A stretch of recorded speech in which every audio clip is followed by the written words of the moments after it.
As you can see, things are a little bit different. First of all, we're working with the engine right side up for once. And secondly, I've taken the engine, I've spun it around on the engine stand for the purpose of the video. I've worked this engine stand before with VMAX engines, working from the other side. If that's a problem for you, now's the time to turn it around. Well, the engine's light enough, one person can pick it up, you can spin it around and slide it back on and re-level it or whatever. So, where we're going to go from here, we're going to work with the middle gear and the final drive. And talk about lash and how to get rid of the lash and how to set it properly. You don't want to get rid of it totally or you're too tight. So we'll go forward from there. First thing is, Yamaha sells a tool. They sell a tool. You have to lock this shaft up. You have to lock it up. I've decided to just build one of my own out of a piece of aluminum, a piece of flat stock. It's as simple as this. And all I'm going to do with this unit is install, as you can see, I removed one of my keeper plates, so we'll be going back to that. All you do is install it. I'm using two of the cover bolt holes. One hole is basically drilled to size, the other hole is extra long, and I'll show you why that is here in a second. So what we're going to do is just snug this in and get on this one. Now the effort is to apply pressure, a downward pressure, before I tighten this. What this is doing is forcing that piece of aluminum stock against the flat of the nut, because you don't want that shaft to move or you're going to get a false indication on your dial indicator. So that's it. It's locked. It's moving a little bit. I'm going to go ahead and open it up and put some more pressure on it. It cannot move at all.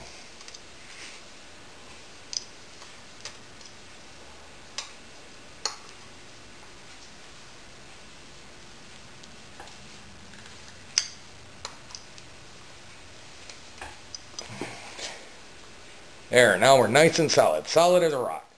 So I had my little apparatus installed. The reason one piece is aluminum, one piece is metallic, I needed a piece of metallic because I'm using a magnetic base dial indicator. This whole dial indicator assembly can be bought at a tool supply place, whatever.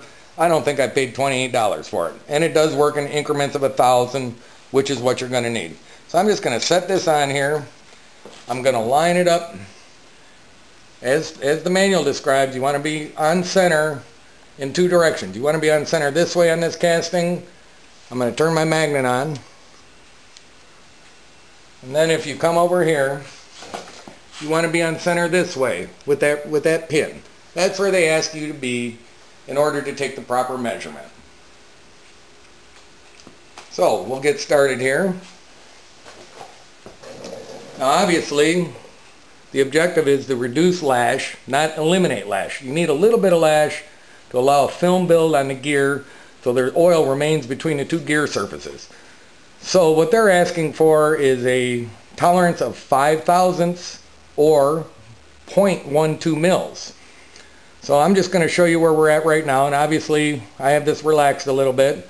My shaft's locked, and so as you can see, I've got about 28 thousandths lash in this system right here.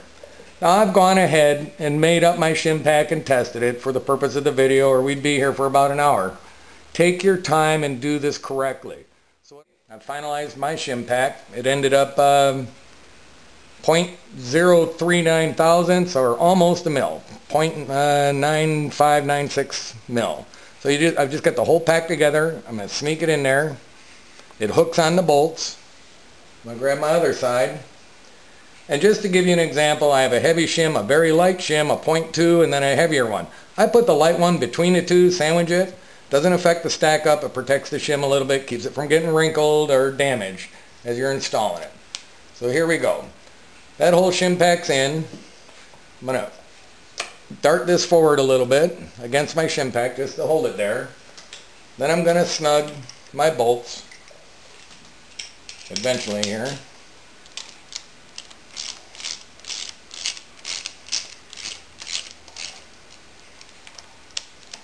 And again, you're looking for 5 thousandths lash. This is with dry gears. There's they have not been lubricated, or 0.12 mils. Just making sure everything's in place here, nothing hanging out around the edge. We'll see how we come out here. So I'm just snug. And now what I'm looking to do is to find the lash. Well, there's the bottom, there's the top. And as you can see, I've taken it from 30 thousandths lash down to 5. And what they'll tell you is to err on the high side. If as you're adding shims and you get down to those 0.1 mils and stuff like that, you end up less than 5, go greater than 5. Maybe you're going to end up at 6, but don't go too tight because you'll wear the gears out. Doing this properly eliminates a lot of the whining noise that you hear from the transmission, or people believe it's in their rear end and everything else. Dry gears, I'm at 5 thousandths. Now I'm going to go ahead and torque to the spec of 30 Newton meters and check it again.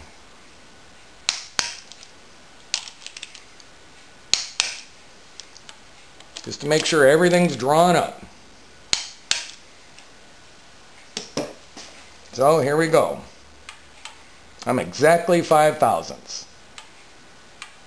And you hear that little bit of noise. That's with dry gears. That's allow for a film build on the face of those gears so that you don't have metal to metal contact. And that's what they ask for. Again, very simple way to do it. Make your own tool. I got a magnetic base.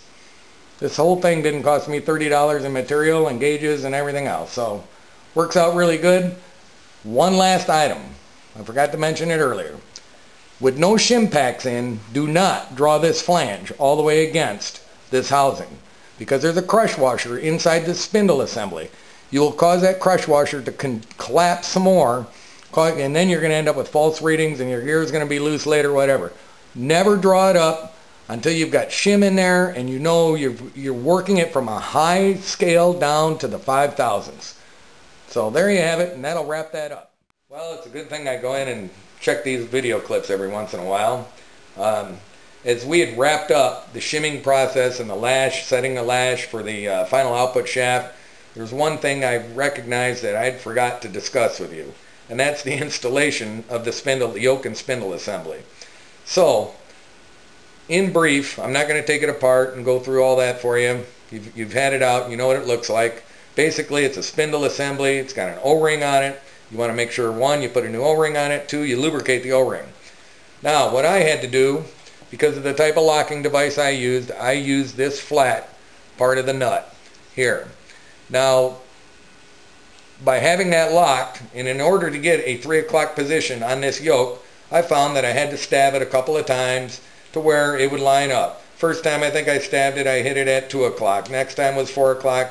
I found the tooth in between, stabbed it in, and I got my 3 o'clock position.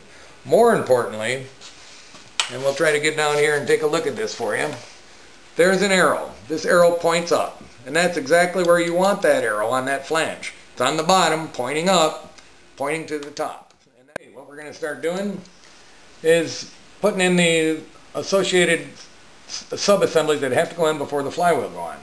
And one of them happens to be this doohickey. It's a diffuser, I believe. It saddles itself up in here. Has a couple of seals on it. You want to inspect the seals. You got it. This is a separate piece from this piece. Seal here, seal here. Not exactly sure, but I'm sure it has something to do with diverting oil or working as an oil scraper, whatever. Again, all internal bolts here are prepped with red Loctite. I'm going to hand start a few. I'll flush them out and get back with you here. We're back to our thingamabob here, or this scraper, shield, whatever you want to call it. Again, all the screws have been prepped with red Loctite, and I'm going to use an impact Phillips driver to set them. Another internal fastener that you don't want to come loose and have stuff start flying around and getting all wadded up. I have seen a few of these shields wadded up before. Some friends of mine. Can't explain what happened or why, but they have gotten wadded up. One last thing I want to cover. So we go back to the middle gear cover. We've done all of our shim packing. I've installed both of these. I had to remove this to install my device to do my dial indicator. The last thing we need to do here is stake these bolts. These bolts have to be staked in addition to the red Loctite and the torque spec. So to stake it, I'm just going to try to put a nice good dimple in here and get that to set.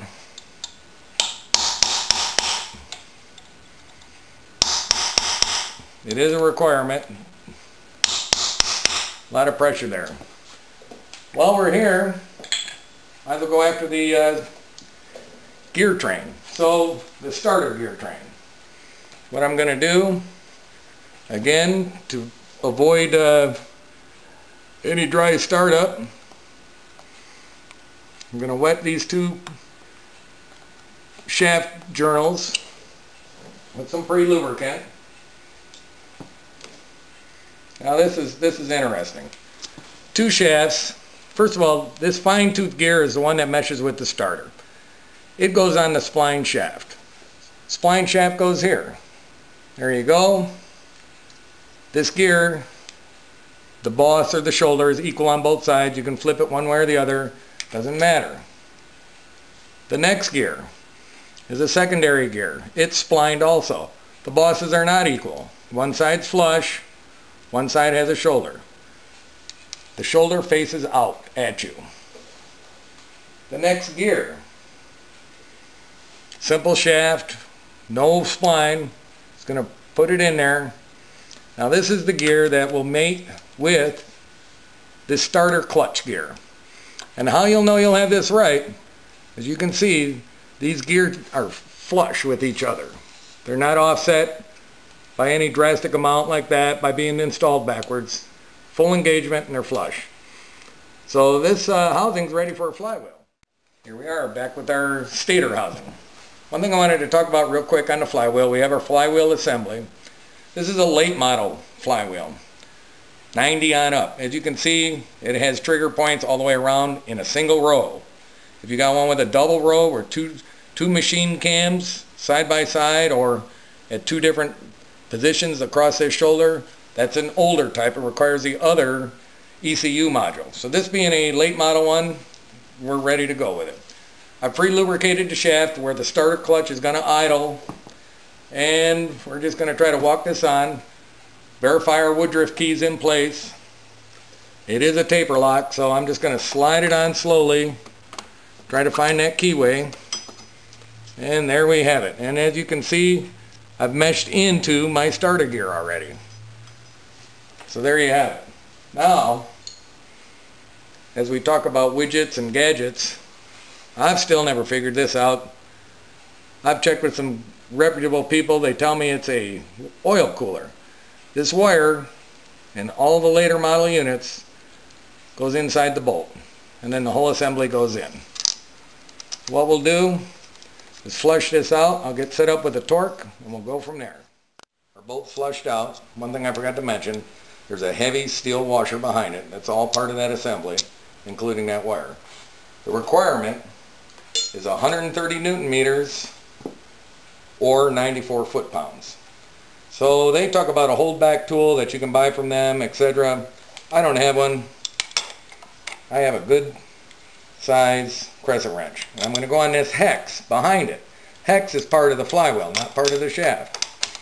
I'm going to get on that hex, make sure I'm on there good and tight, and start this final torque. And there it is. As you can see, we have it two-step.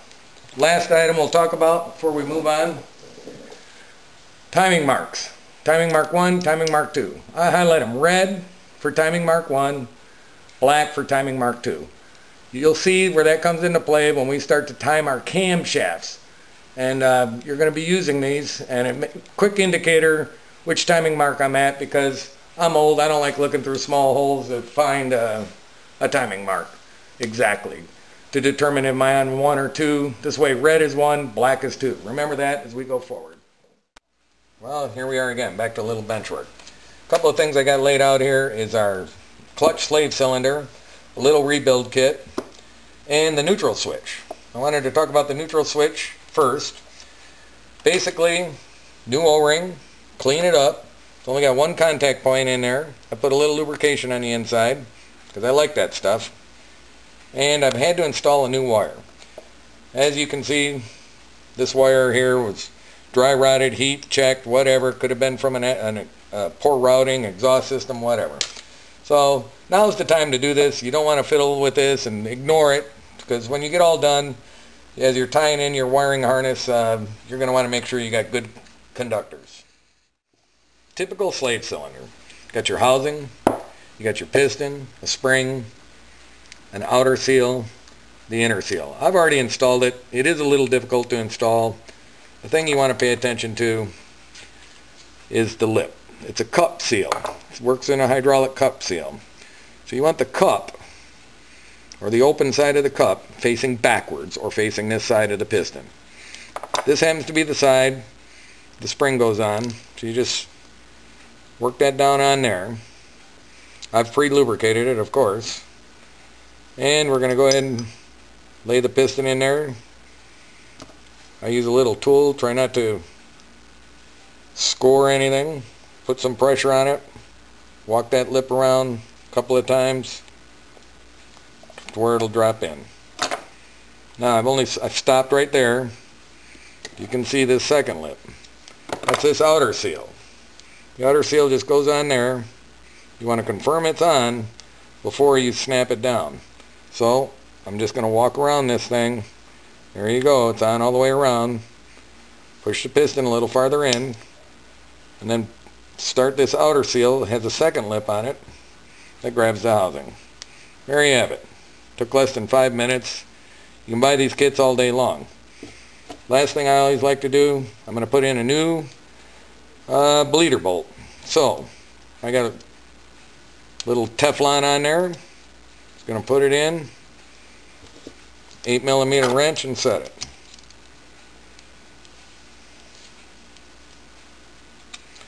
Now on the VMAX, I have myself a nice new standoff tube here. On the VMAX, there's a piece that goes in between these two. It's probably still sitting at the bottom of my wash tank, parts cleaner tank, so I'll dig that out later, but you got the idea. And again, banjo bolt, 2 new coppers, and that standoff also has a copper at the base here. We're going to go deep into this cavity here. You can see our push rod sticking through, and the back side of that gland we talked about early on, that gland that works as an oil gland.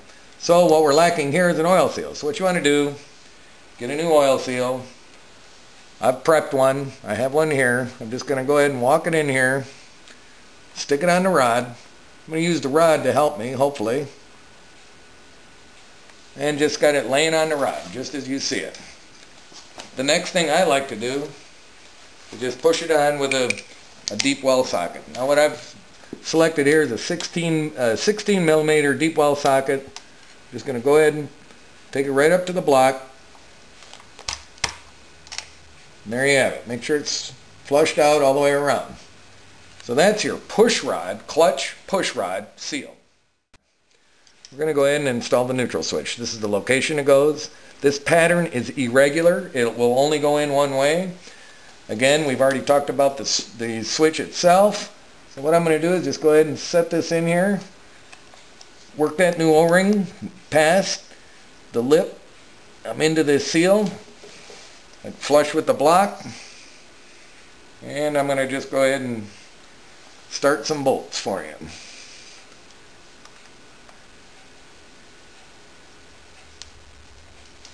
As you can see, I'm not using the standard countersunk Phillips. I like to leave my mark somewhere on the engines I do. This is just one of a few spots. These are nice polished stainless steel.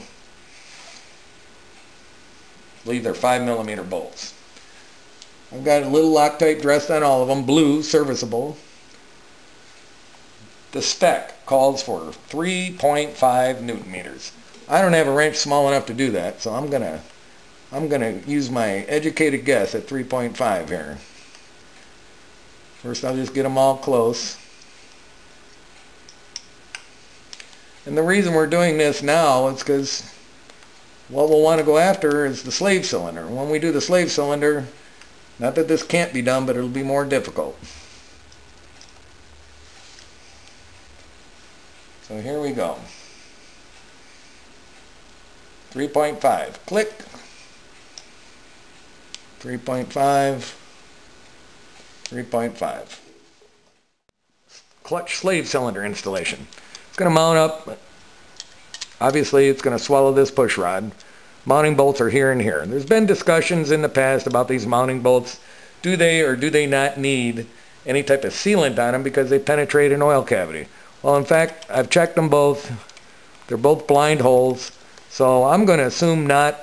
I've never used a sealant on these, but there has been discussion about it and concerns people have brought up in the past.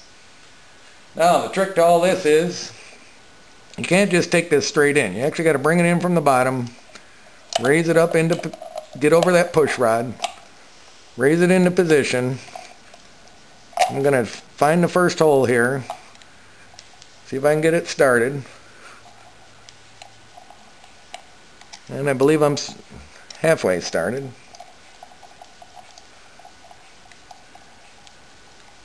I'm just going to get it close to where I can swing it around, as you can see. There is some room for forgiveness here. And I'm going to guess at that hole being right there. Try to sneak my second bolt in. I'm hoping the socket clears that housing.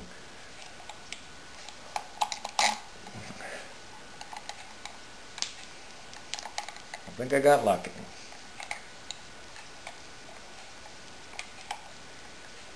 So there you have it. That's installed on both bolts. I'll flush them out and get back with you. Here we are. Everything's flushed out on the slave cylinder. So I'm just going to go in here. 6mm bolts. I've got them pre-dressed with blue Loctite, serviceable, and 10 Newton meters of torque. There's one. And if I can land on this one, here we go. There you have it. Simple as that. One thing I like to do, depending on the age of the engine and everything else, I go ahead and install a nice new little rubber piece here. Obviously you're all familiar with that for when you're doing your bleeding. So there you have it. I'm just going to leave it tucked back there. Here we are, back at some bench work. Got the stator cover here, typical stator cover. I'm leaving the front out. You'll see why later. So what we got to do is assemble this stator cover. This engine is a late model engine from 1990 beyond, so it only has a single crank trigger in it. But first thing to do is start to work with the stator itself. Stator goes in first, in my opinion. What we got to do, these grommets, these rubber grommets are going to make or break you for an oil leak. So if they're bad, you're going to have to get rid of them and get some new ones. I hear you can buy them at like an alternator rebuild shop, places like that. Yamaha doesn't sell it. They only sell this with the whole stator. So we're going to go back to the old Yamaha Bond number 5. Nice messy stuff. Please feel liberal to use a lot on here. What I'm doing is putting this between the ribs on this grommet. Just going to load it in there. It's going to be a little messy. That's okay. Stator, I'm going to flip it over. Just going to lay it down in there. Temporarily set it because it's more important that I get this set first. And there we go. And it's okay to have it goopy and excess material because this is one thing you don't want to have an oil leak from. Now, going on to the stator itself, there's a routing. I think I'm close right there. There's a routing for this cable. Just like that. You want to land between those two pins because you got a shield that goes on afterwards. Grommet's in place. Cable all the way to the inside of the cover and through this cavity right here. Has to be that way or it's going to get tore up and you're going to have problems. So next thing is just the retainer ring for the stator. All the bolts in the stator, they're internal, All the bolts have been prepped with red Loctite. It's not something you want coming apart. So what I'll do, I'm going to flush these out and get them ready, and then get back with you. We have our stator in place, our retainer ring, and our 3 bolts flushed out with red Loctite. I'm going to drive them in with a impact driver, Phillips impact driver. Just like before, clockwise pressure, rotational pressure.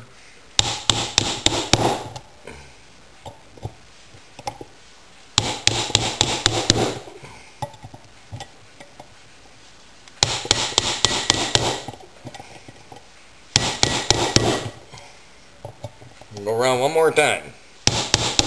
Want to make sure these puppies don't come loose. That stator comes loose, gets caught up in the flywheel, and you got problems. There you have it. The stator's installed. Again, this grommet's loaded up with Yamabon number 5. Now we'll move on to the pickup. Like I said, it's a late model bike, late model engine, and it uses a single pickup. Once again, you got to get messy. At least I get messy. Load this thing up with some Yamabon right inside the cavity of this grommet. Grommets have all been inspected, wiring's all inspected, looks good. I'm comfortable putting it in and making an educated guess it's going to run. So I flip it over, let that stuff just ooze out everywhere. And now, this cable goes in behind that boss, comes right out 90 degrees behind that boss, tucks down in there. Next to go down is one of the screws. There's 3 screws here. 1, 2, 3. Other one holds a shield and also a cable shield. This particular one is by itself. It's only dedicated to purpose is to hold on to this pickup coil.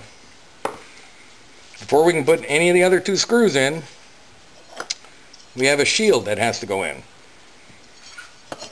As we talked about, these 2 bosses, these 2 little bosses down here, well, this shield that I have right here, you can see it's got 2 holes in it. It's got to land on those bosses, and everything else will line up.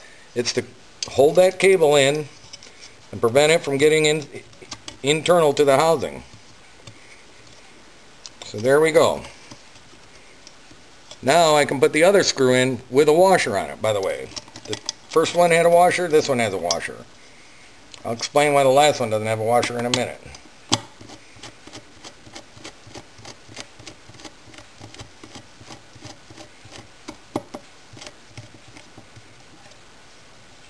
I'm going to leave that loose for a moment. Push my grommet down again. Let it ooze out. Last but not least, another cable holder. This cable helps secure or protect this little cable bracket. Helps secure or protect the trigger cable or the pickup coil cable. And this is the one screw out of these 3, set of 3, that doesn't have a washer, because all the stack up you got here. Stack up goes pickup coil bracket, shield bracket, second shield bracket. And I'm just going to confirm that, and that's exactly what we have. So once again, Phillips driver, we're inside the engine. It's something you don't want to come loose. They've all been dressed in red Loctite. And we're going to drive them home.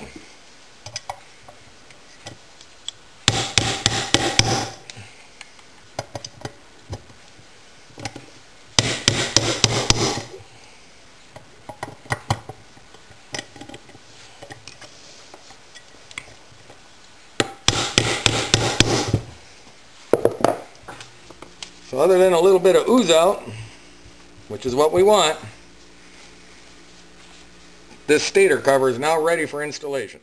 Well, here we go. We're wrapping up this side of the engine. As you can see, we recently installed the neutral switch, the slave cylinder, all the associated hardware. I did locate my standoff. I got my hydraulic tube installed. Everything's ready to go and button up. What has to happen next is the stator cover has to go on. The stator cover has to go on before the middle gear cover. one thing you're going to want to do is prep this shaft with a little bit of engine lubricant, just again to keep it dry. Dowel pin, dowel pin. We also have a dowel pin here for the middle gear cover. So I'll grab the stator cover. What you have to be careful here is, now that the flywheel's on, there's a magnet inside the flywheel, it's going to grab this stator cover. You don't want to get your skin or your finger between the cover and the block. So just try to guide it on, and it's going to be a little difficult. Try to assume or poise the bolt pattern. Get it to locate on the dowels and the shafts. There you go. And the reason this has to go on first is you can see the wiring's in the way. If that middle gear cover was on, you'd never get that in without damaging those wires. Stator has to go in first. All 11 bolts on the stator cover are the same length. It's a torque requirement of 10 Newton meters. So I'm going to start at the bottom with a little bit of a crisscross pattern. So here we go. 1, and I'm going to jump up here. 2. I'm going to go to the center bottom. 3.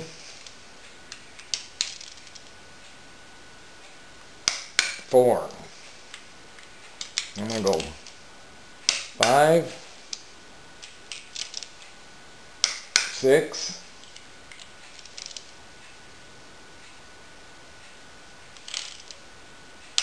7,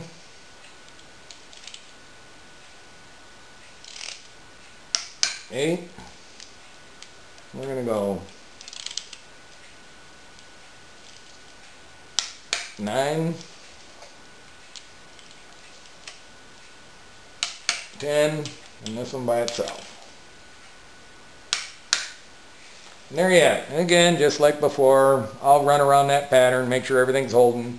No sense in showing you that again. You'd seen it. Stator cover's done, torque pattern's done. Just got the wiring loose laid in here. Want to keep it a little loose, and as we go on later, I'll show you how we dress out this entire harness once all the wiring's in. Middle gear cover. Everything's buttoned up, everything's been staked, torqued. 2 dowel pins, one here, one here. The only thing I pre-lubricate is the shifter shaft right on the end here, because it has a bushing in the side of the middle gear cover that you want to try to keep it a little bit wet and lubricated. So here we go. Let's put it on the shaft, locate it on the dowels, try to find that. Now the thing you got to keep track of, 4 bolts, 1, 2, 3, 4. These 4 are the same length. These 2 are extra long because of your shift lever bracket. But what's different? This bolt here, this is a drain cavity for that middle gear cover. You want to make sure, and I don't know if you can pick up on this, you want to make sure you use a copper gasket, brand new copper gasket. So I'm going to put that one in first since it's critical. And as you can see, my preference is to use a little bit of Loctite. Got our middle gear cover on. Here's that bracket I was talking about. These 2 bolts are longer than the other 4. The critical bolt is this one right here. It's got the copper washer on it, because that's used to drain this middle gear cover. So everything's fleshed out, ready to go. I'm just going to do, again, a crisscross pattern. 10 Newton meters. Here's 1. Here's 2. Here's 3. Here's 4. 5. And 6. Now that we've buttoned up both sides of our engine, we need to start putting together the center of the engine and then move on to the cylinder heads. So the first thing I want to talk about is the breather housing. Typical breather housing has a lot of functions. It's an oil delivery system for the cylinder heads. We'll get into that. It's also a water manifold. It's a venting manifold, and functions in one cavity as a drain back to the crankcase. So as we talk about oil delivery to the cylinder heads, I'm going to try to point this out to you. Don't know if you'll pick it up or not. There's a bore right here inside the block. That is a delivery point that's going to come off of our oil pump system, the pressure side, and deliver oil to the cylinder head. So this intermediate tube goes right in there. And what I want to show you is make sure you put new O-rings on this, because this is the pressure side. Any leaks here is going to diminish or affect your oil pressure delivery to the heads. Brand new gasket on the breather housing, and like I said, it has a few functions. It handles some of the water, it handles the venting, the draining, and oil pressure. So what you want to do, there's no dowel pins, it's just a bolt pattern and this rod, this coupling here. So what we're going to do is try to land this right on top of that.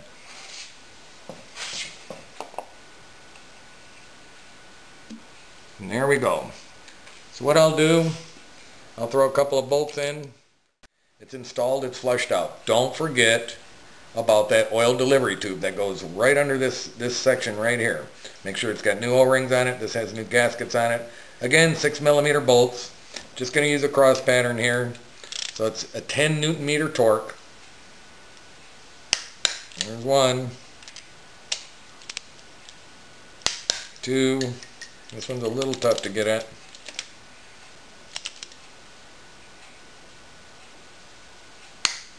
3, 4,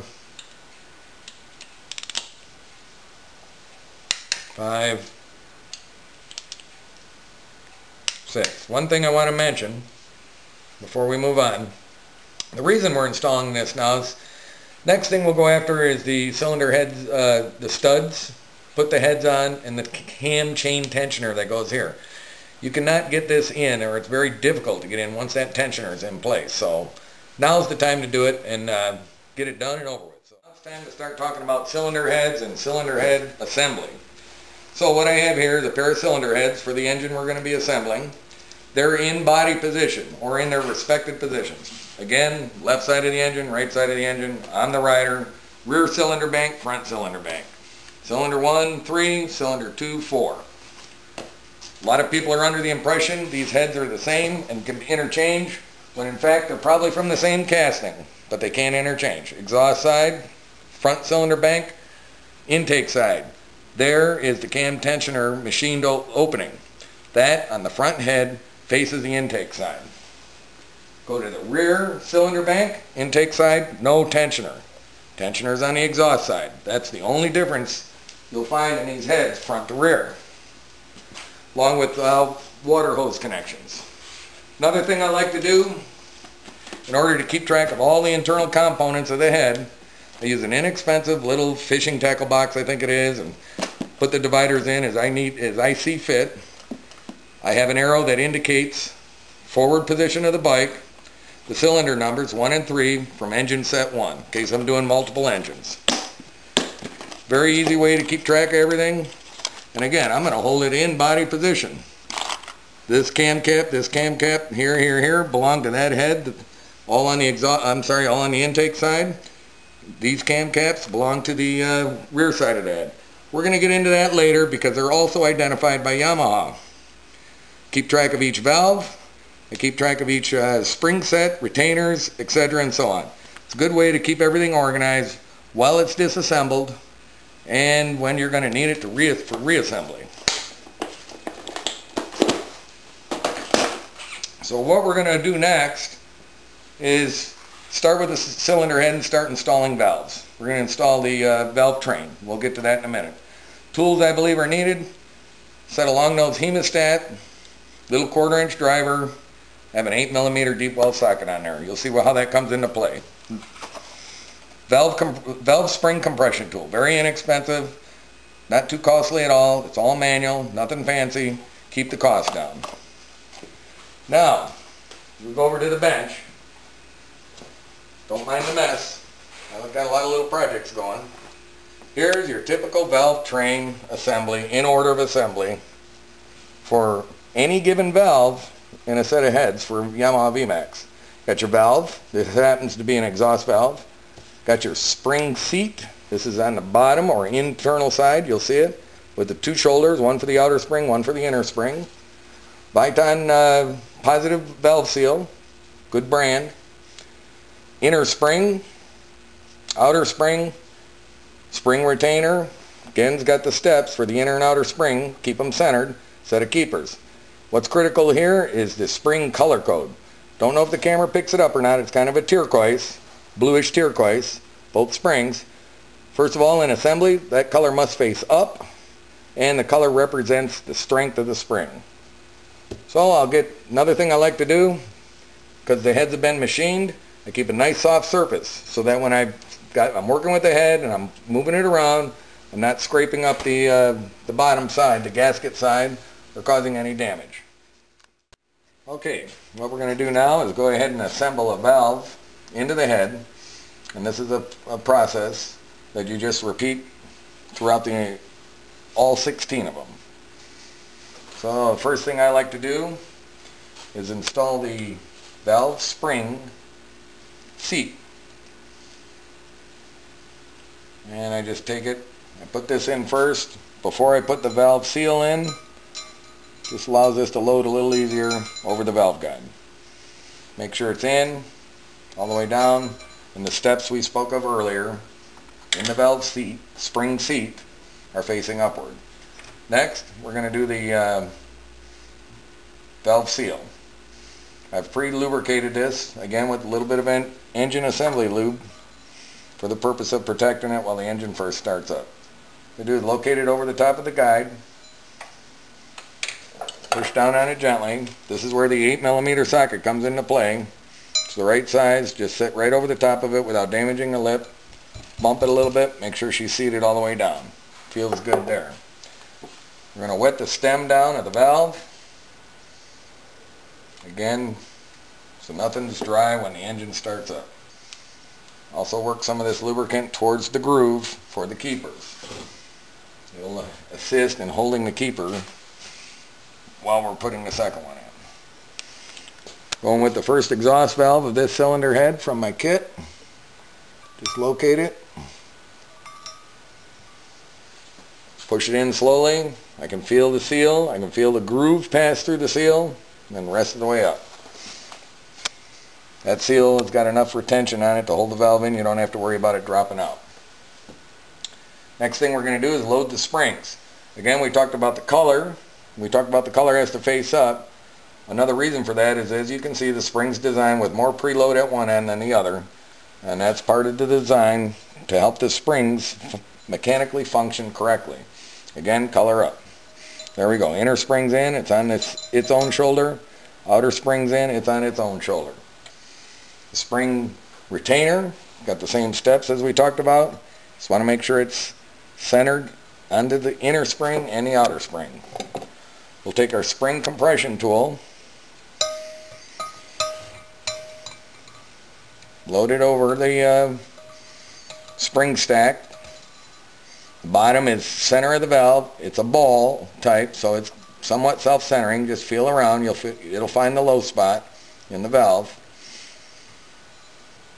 And then just gently compress the spring to expose the groove on the valve stem and enough room to put your keepers in. So I think that should be about enough room. If not, we'll adjust it some more. I added to the tools we talked about earlier. I went and picked up a screwdriver also. I think we're going to need it. Now on to the fun job of the keepers. I've worked with guys that are able to pop these things in, and then there's guys like me. Takes a couple of tries. I'm just going to lay it in there, get it close to the groove, and install it onto the stem. One thing I meant to talk about before I put that one in, we'll talk about it here on the second one. The keeper is a taper. It's fat at the top, thin at the bottom. Works like a wedge. Needs to be installed that way so that you have the proper locking effect for the spring, still leaving the top of the valve stem exposed for your lift or your shim bucket. And I'm going to try to rotate that around slightly. It's staying in position. Make sure it's all the way against the valve stem. It is. Looks like it'll leave me enough room for the second one. This process is just going to be repeated over and over. Again, I'm loading my little hemostat here. Paying attention to the taper. Thin on the bottom, fat on the top. Got it where I want it. Get it close to the groove. As soon as I think I'm close, take the screwdriver, help support it as I remove the hemostat. And there you have it. I don't know if you can get a shot of that. There's both keepers in. So now I'm going to go ahead and start relaxing the spring stack and being careful that I stay center so that those tapers lock in as the spring retainer comes back to its normal position. And as you can see, everything's still in position, and away you go. I'm going to open the tool all the way before I try to extract it or bring it out so I don't drag across the surface, those machine surfaces on the heads. So there's one complete valve assembly in the head, and what we're going to do now is repeat this process 7 more times on this head, 8 times on the other head. When I get to the last one, I'll see you again. So now we're back to the bench work, and hopefully you got all your valves done. So the first thing we're going to do next, after all the valves are installed, I've devised my own method to elevate the head. So I'm just using a couple of pieces of aluminum. You can use a couple pieces of wood, whatever it takes. Because the next little process is it is required and recommended by the manual. I'm just again putting something over it to protect the surfaces. So here's my finished head, second finished head. Did the other one. This happens to be the front cylinder head. Again, body position, left side, right side. And so what's recommended by the manual is that you bounce these valves a little bit. I'm using a piece of brass, something soft, something that's not going to damage anything or nick the valve stem. And you just give it a couple little bounces, and that helps make sure all the keepers are seated. And you go through that process front and rear set of valves. So I did jump ahead of you a little bit. I went ahead and installed my dowels. I loose laid them all in, because the next thing we're going to do is I'm going to show you my method of installing the shim buckets, and then we're going to go through a bench shim process, and that gets rather interesting. And then we'll also talk about the cam caps and the identifying of left to right and everything else. So first thing we're going to do, I'm going to grab a typical shim bucket and oil it down a little bit.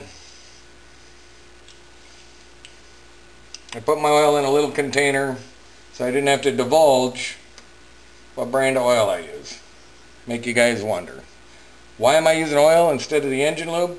Because I don't want the valve train, as we talk about the shim buckets, to become so gummy and sticky that on initial startup we have a problem. So I just use the motor oil. And I'm going to just install a couple of these, and then I'll get back with you. So we're going to continue on with the cylinder head assembly. As you can see, our kit's getting lower and lower. That's a good sign. We're getting things done. Like I said, I jumped ahead of you. I did install the dowels. We just put in the shim buckets, and if you kept track of your shim buckets as you did everything else, you just want to drop them back in their respective locations. The shims are going to require to be reshimmed depending on the type of machining, valve work you had done, etc. So let's talk about the caps. Let me back up. We're going to talk about the cam selection. We need a cam before we need caps. So, typical VMAX camshafts, they're labeled IN or EX. EX for exhaust. Now, I'm going to call it a thrust flange. There's a thrust flange at each end, and the sprocket. These have not been disassembled. There was no reason to disassemble them. I'm working with body position, front cylinder head, cylinders 2, 4, intake to the center of the engine, and so I'm dealing with the front cylinder head. Don't know if the camera will pick this up or not. Labeled front. Same thing with this exhaust cam. As soon as I find it, it's labeled front.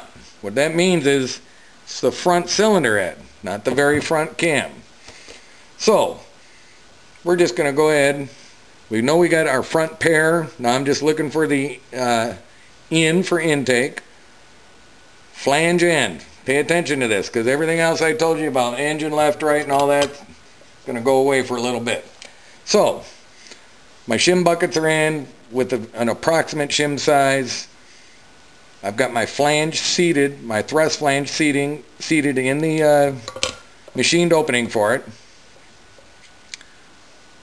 As we talk about cam caps, and we talk about how Yamaha also has identified them, they look at every cylinder head from left to right, regardless if it's the front or the rear. How they do that is this flange. This flange on the left side, we're going to count 1, 2, 3, 4.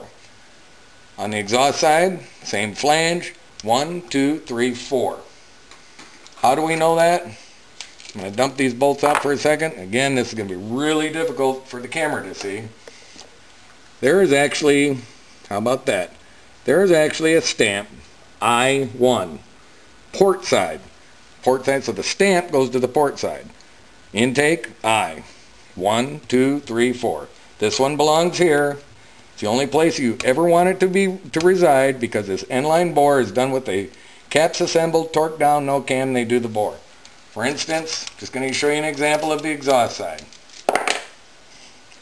Again, flange, 1, 2, 3, 4. Now we're talking intake port side, now we're talking exhaust port side. So as this is in its proper position, now the stamp is on the port side. And it should say E4. I can see it, hopefully you can. I'm half blind. So, if I was working with the rear head, I would spin it around in this exact orientation, spin it around backwards. So this is the time we ignore everything I've said about the left side, right side of the engine. Spin it around. So this flange, this thrust flange, is on your left-hand side. And all the caps go 1, 2, 3, 4, port side, exhaust 1, exhaust 2, exhaust 3, exhaust 4 stamping, intake side, I1, I2, I3, I4. And so we're just going to set these things in, and next we're going to start a little bench shimming. This is a technique that was shared with me by a very respected engine builder out of New York. We're not going to go into any brands and names, but the guy's been more than helpful.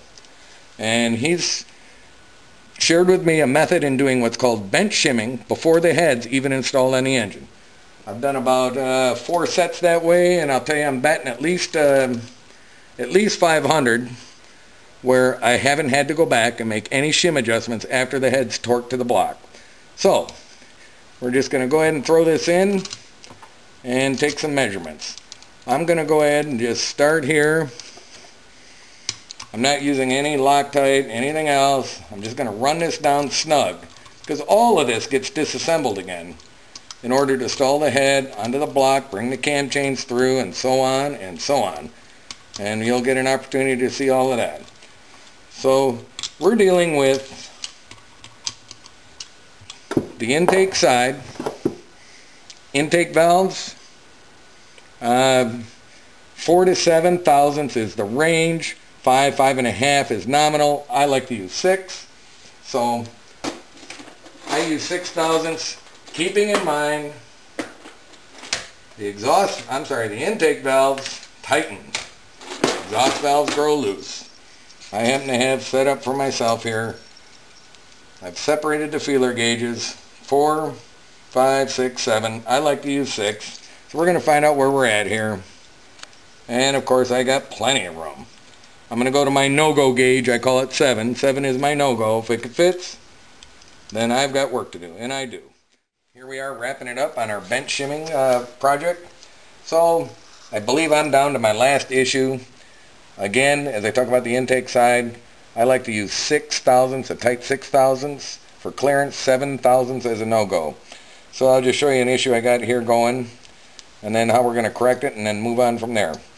So here's my 6 thousandths, and what I'll try to do here is show you that it passes, I bump up to my 7 thousandths, which I'm using as a no-go gauge, and I'm no-go, I'm go. So we're going to make one more change on this shim and try to add about 1 thousandths, 1.5 thousandths to it to tighten up that gap and get our no-go to function so everything's equal across the board. This bench shimming process is again something that's going to save us a lot of time later on, and make life a lot easier. But I will share with you how to do it once the engine's fully assembled, also using the Yamaha shim removal tool. So this is the guy giving me a little bit of trouble. Look at it. It's a number 268. I'm going to bump it up to a 272. And again, that should add a little over a thousandths. Tighten it up by that. Again, we're paying attention to this flange end. It's critical. And port side, so I'm looking for all my stamps on my port side. Intake, 1, 2. I'm holding number 3. I'm going to put in 3 and 4. Test it. Things look good. We'll pop in 1 and 2. Run you through a quick check. And go from there. And here's number 4.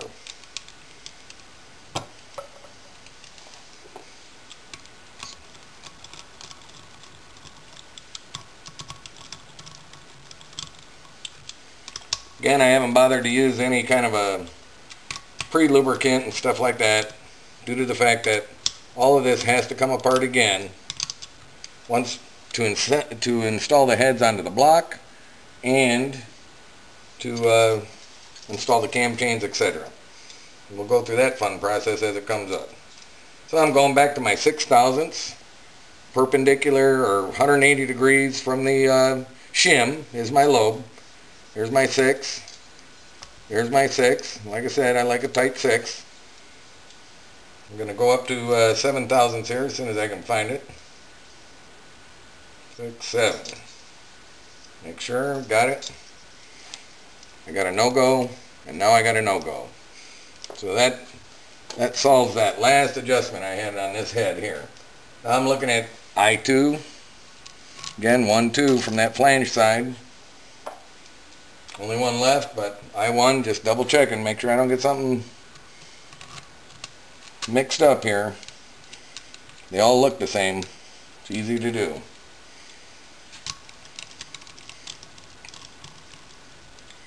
Just snugging these cam caps down to flush them out. They're obviously not at torque yet, but they are flush.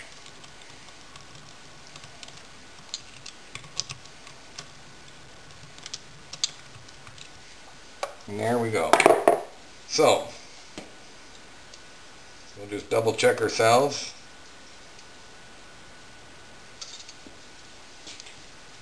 Again, my lobe is 100 opposite my shim. There's my 6. There's my 6. I'm gonna bump it up to 7 here. No go, no go. We just did these, no go, no go. So I'm happy with that. Again, we'll quickly talk about the exhaust settings. This head's done. And I like to use 10 as a go, 11 as a no-go. There's my 10, there's my 10, there's my 10, there's my 10.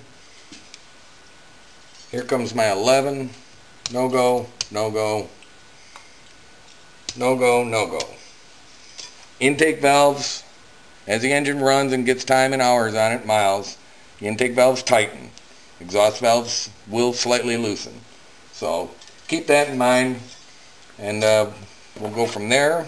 One last thing I want to show you, again, just talking about these 2 flange sizes, I1, 2, 3, 4, exhaust 1, 2, 3, 4. I'm going to show you how that correlates back to the other head. I'm going to slide this guy up here. Bring the other head up. Just go over it one more time and we'll have this wrapped up. Okay. Here's my rear head. I have these heads in body position, bike position. Forward of the bike, left side of the engine, right side of the engine. My intake facing center, intake facing center, front head, intake facing center, intake facing center. As we talked about this flange being critical, well now these flanges are over here. This is why I believe Yamaha actually takes these heads in their assembly process. They travel through their process in this manner. Now everything is 1, 2, 3, 4. Just a matter if you're dealing with the intake port or the exhaust port. Flip it back this way. 1, 2, 3, 4. 1, 2, 3, 4 in that set. Well, here we are, getting ready to install the cylinder heads. So a couple of things you're going to want to have prepared and ready before you start this task is make sure you got all your studs prepped and cleaned or replaced. Got all my head bolts, all my head bolt washers, my dowel pins. I got the timing tensioners out here for the moment. Don't really need those to install the heads right away. The cam chain dampeners and chain guides. The other thing you want to have ready are these crossover manifolds for the coolant. Now, some of you may be lucky and you're able to extract these things without damaging them. I haven't been able to do that yet, so I always end up replacing them. But definitely, you want to have a new set of O-rings for it, your drive pins that lock it in. In addition, obviously, is the head gaskets. We've got to have the head gaskets ready. First thing we're going to do is install the timing chain dampener. Now, there's a dampener and there's a guide, so let's talk about the dampener. The dampener is the one that functions with the tensioner. So this has to go in before the cylinder head can go on. As you can see, way down in this cavity, there's the bracket this needs to land on. So all you got to do, slide it down. As you can see, I pushed my chain out of the way.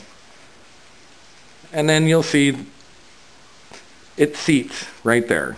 So that's it. Now, here we are on the other side, again with the dampener. The dampener is the one that functions with the tensioner. So we have a tensioner coming in from the back side of the rear cylinder head. We have a tensioner coming in from the front, I'll call it the back side of the front cylinder head. It's right here. So, all we're going to do, I'm going to keep it along that surface. You will feel this snap into that bracket, and that's it, right there. Just snaps in. Again, I'm flushed out. Next thing to install is our dowels. The cylinder heads have to have dowels. So it's the 4 large dowels. 2 in the rear, 2 in the front. And you just want to make sure they're seated, they're down so they don't hold up the head. And that's pretty much it right there. Here we are with one of 16 head bolt studs that has to be installed. You're going to find there's a long threaded end and a short threaded end. Long threaded end to the block. Now the torque spec on this, they're really just looking to have you bottom it out in the threads. It's 9 Newton meters. So I'm just going to pick one here since we got 16 to do. Get it started, and I'll show you a little technique I use to drive them in. I have, and you saw it over there when we had the parts laid out, I have a 10 millimeter nut, threaded nut. I put it on as a jam nut. Then I'm going to take a head bolt, put it on. I'll grab a Allen wrench and a 17 millimeter open end wrench just to create the jamming condition, and then I'm just going to walk this thing in until I feel it bottom out.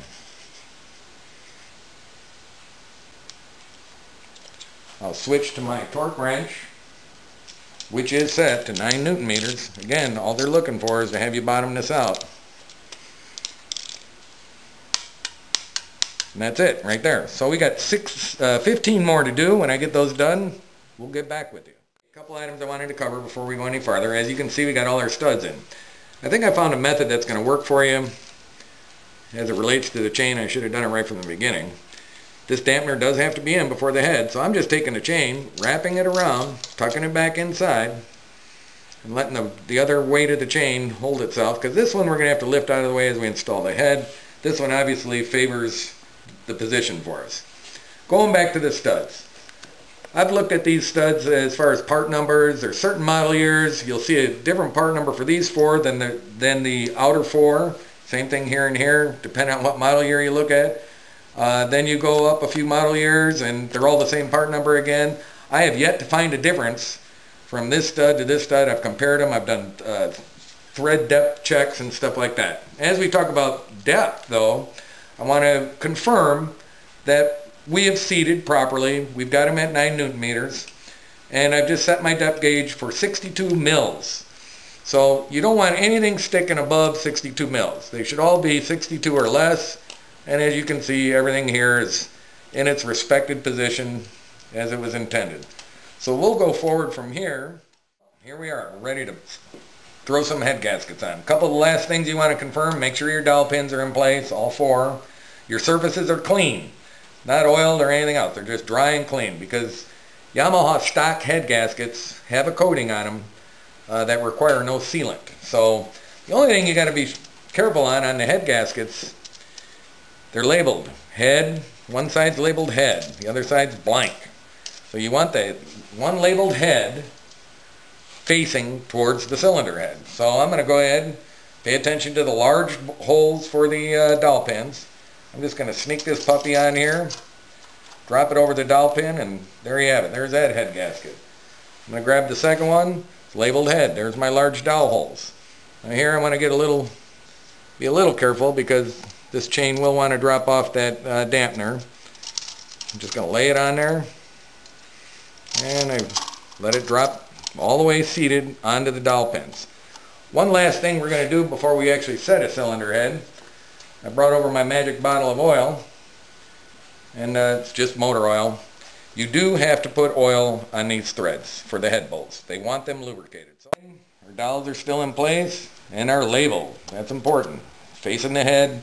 This one's facing the head. So I'm going to go with this one first. It's the easiest one to remember. Front cylinder head. Remember, the front cylinder head has the cam chain tensioner machined opening facing the center of the engine. So again, my surfaces are clean. Everything's ready. Just going to drop this on here. Try not to tear up, get it lined up so I don't tear up any machine surfaces. And there you go. So here we are, ready to install the rear head. I'm going to go over it again. Dowel pins are in place. Head gasket label saying the word head is facing up towards the head. All my studs, all my threads have been lubricated with motor oil.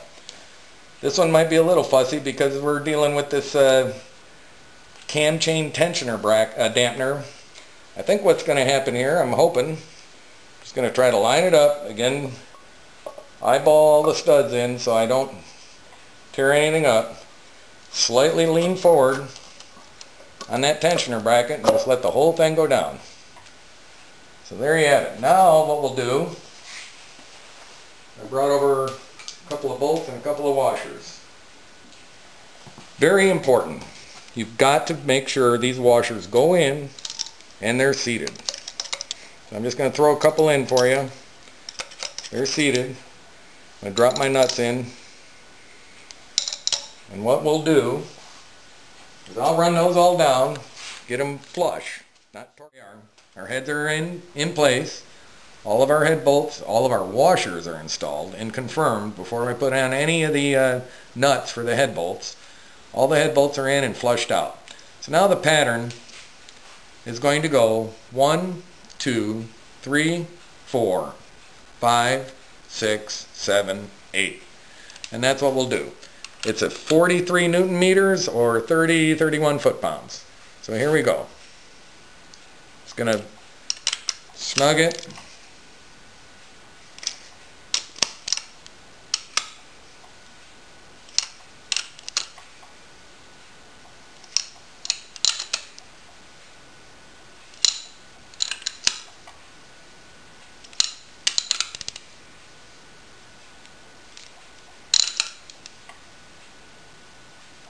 Now I'm going to go for torque. There's one.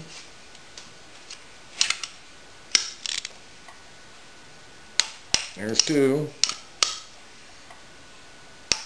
3. 4. 5. 6. 7. 8. And that's the pattern. You'll use that same pattern on the front cylinder head and just torque it down, check yourself. Remember the studs, the threads on the studs have been lubricated, and go from there. Next thing we want to do is install the coolant crossover tubes. That's what these are. I just wanted to give you an example. Again, you always want to make sure you use new O-rings. In my case, I've never gotten these out without destroying them, so they're new also. Largest O-ring goes to this side, or we'll call it this installation side. Middle size O-ring goes to the middle, smallest O-ring goes to the very end. And this is, I'm going to prep this other one, and then we'll head over and sneak it through our cam chains and go from there. Our coolant crossover manifolds, tubes, whatever you want to call them. A couple things you need to be aware of before we install them. We've already prepped them. The O-rings are in progressive sizes. There's a window. See that window? That window has to face down or face down towards the cylinder head, the combustion chamber. There's also a notch here. This is the notch. It's an allowable notch for the drive pin that's going to go in. So keep in mind, this unit's going to install this way through our cam chain, which we're going to suspend. So first thing, call it hokey, whatever.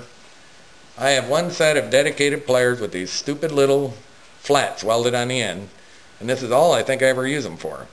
So I'm going to use this to hold on to my manifold. It's taped on the side so that I don't like to chew up any paint or anything like that.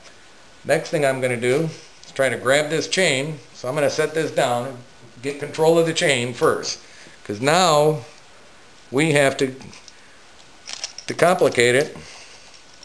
We have to make sure that the chain, that this crossover tube mounts between the chain, or the chain saddles it, straddles it, however you want to say it. So here we go. I'm just going to go right in. It's a progressive fit. As you can see, I'm getting close. And that's it right there. Now I'm going to make sure that notch, I can get my pliers off. One last thing I want to check. Make sure that that notch is lined up so that I can do my drive pin. And that's what I'll be doing next. So we're ready to put in our drive pin. Obviously the drive pin is going to go through this opening right here. First thing I like to do, good practice, I just put some paper towel in there in case I drop this pin. You never know what will happen. So let's look at the end of this crossover tube. As you can see, there's a notch at the top allowing that pin to come through, and then it's going to continue on down into this area here to kind of lock it to keep it from spinning. One thing I didn't show you in the last little clip was you got to push that all the way in. That is now seated. If you see this much exposure of the cylinder head. So let's give this a try. I just load the pin. It's a new drive pin. Don't try to use your old ones. It's a split pin, so it's got some expansion qualities about it. Just going to load it over the hole, get it started, take my unit off there. I couldn't find a drift, so I'm going to use a 1/4 inch extension. All I'm doing, driving it down, flush. There you go.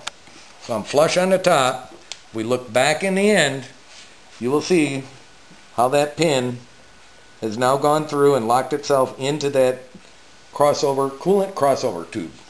And then just do the same for the front. As you recall, when we were installing the flywheel, we marked our timing marks. Red for timing mark 1, black for timing mark 2. I don't know if you can pick this up or not, but I'm looking through the stator cover, and as you can see, there's my red mark. It's lined up with the dart that's located on the cover. I'm straight across. So what you want to do is we're in timing mark position 1 and do not move the crankshaft. When timing the camshafts for a VMAX engine, you must time cylinder 1 first, or the rear bank. Top dead center, cylinder 1, the rear bank. Intake, exhaust. We've been through this with our cylinder head assembly and shimming process. Now what I'm going to show you, I'm holding here is the rear intake cam. You can see that dot right there. That is the large dot. Ignore it for the rear cylinder head. I'm going to roll around. You'll find a much smaller dot. I highlighted it in red. There it is. That is the red that's going to be used to time this camshaft for top dead center position 1. So here we are. Rear cylinder head. Crankshaft's at timing mark number 1. Top dead center number 1. So first thing I'm going to do is install the intake cam for the rear cylinder head. And again, we've already talked about the large and small dots. So my effort here is to just get this close. I'm going to try to locate it and even mesh it where I think it's going to approximately be right. It looks like I'm off by one there. Come up to the next mark. If you pay attention to that, I've got that pointing straight out at us. Now they'll tell you to put the caps in first and everything else. I like to fight with it and do it my way, which may not work, may or may not work here. So what I'm going to do now is try to mesh the rear. The whole time I'm keeping tension on the chain, pulling it up this way so that it's tight between the crankshaft and the first intake cam. Now obviously if I snug that off, my timing mark isn't exactly where I want it. So I'm gonna try to skip this ahead a little bit. Probably went too far there. Yeah, you know what? That might be right too. So we're gonna take a look at that. I'm gonna apply pressure on my tensioner, just as if my tensioner was in place. I may or may not have this one yet. Now you can see I got the camshafts in with the chain. I'm maintaining pressure so that I have full tension between the crankshaft and this sprocket. I believe I have it approximately correct.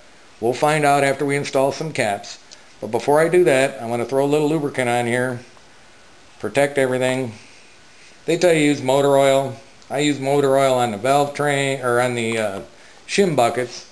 But I really like this stuff and it's the way I am.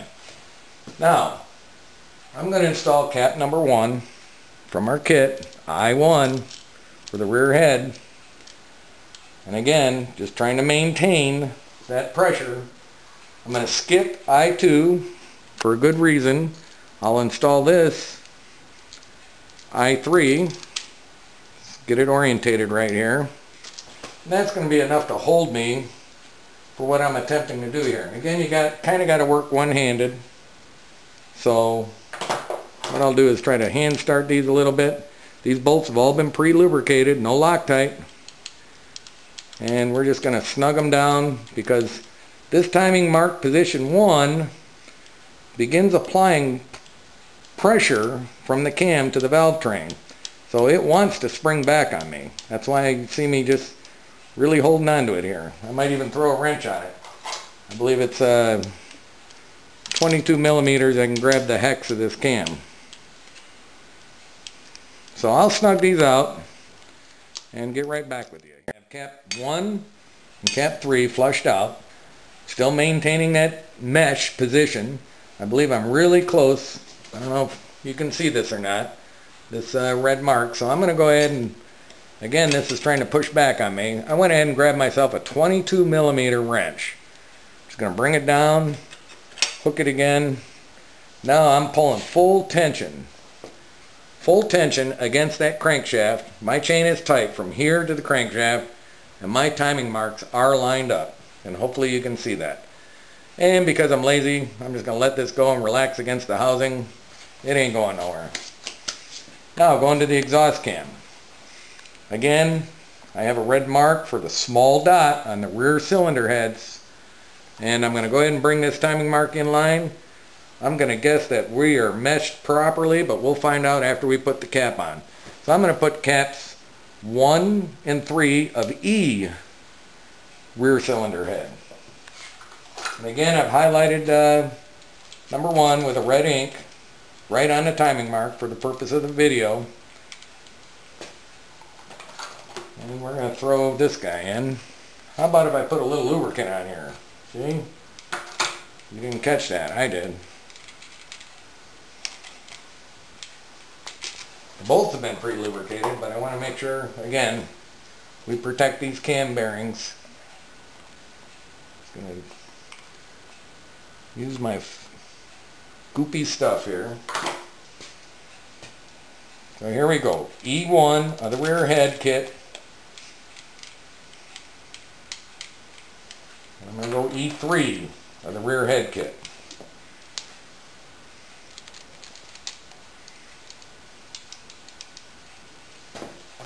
These won't take but a minute to flush out, and then we'll be able to test our timing mark.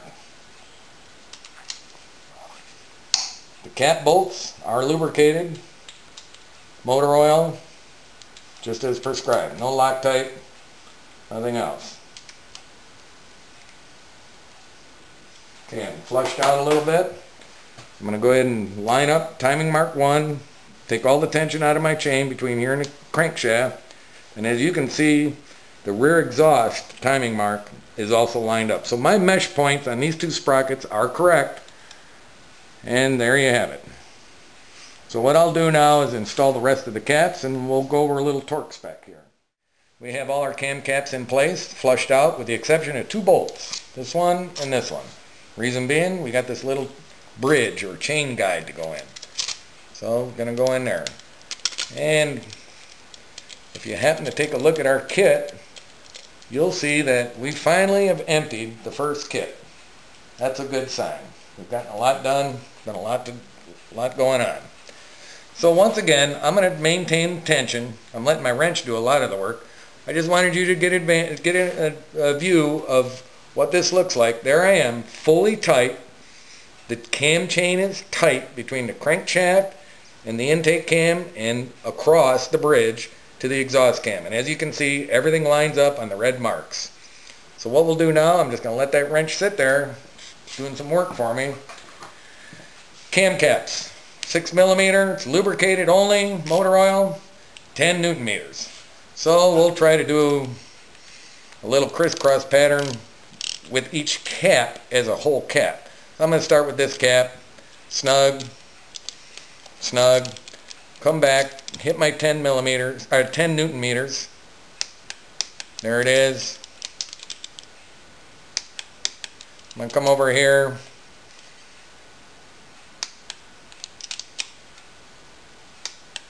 I'm going to jump out here.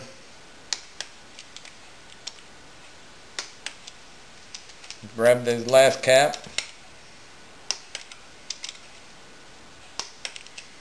Do the same thing for the intake cam here. Basically just working this shaft and the bearings from the center out. Here's all the associated pieces with a typical cam chain tensioner. You got your main housing, and you want to make sure, check it for functionality. I'm just going to push that out. It's a ratchet, so it locks. If yours are extended, release the lock, push it all the way back. Got a new copper for the main cap nut, and a couple of 6mm bolts, and a new gasket.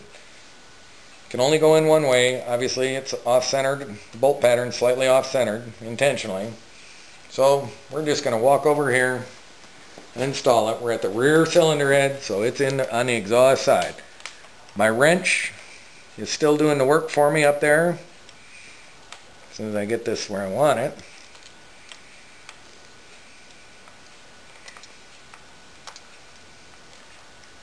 There's one of them. Let me grab the other bolt. Make sure I penetrate that gasket properly.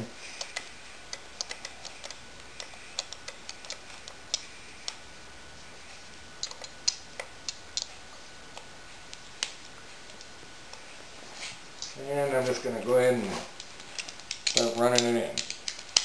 6mm bolt.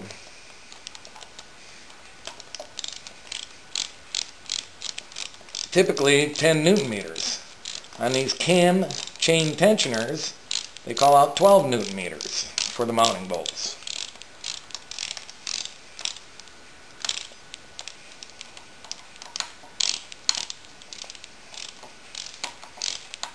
I doubt my wrench is going to fit in here properly, but we'll see how it goes here.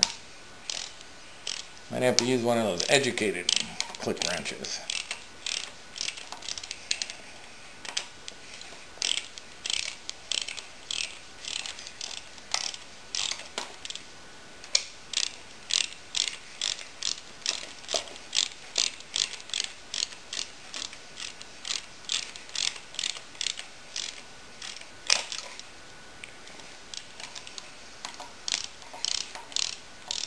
I'm barely in here, so Might want to look for a shorter Allen socket.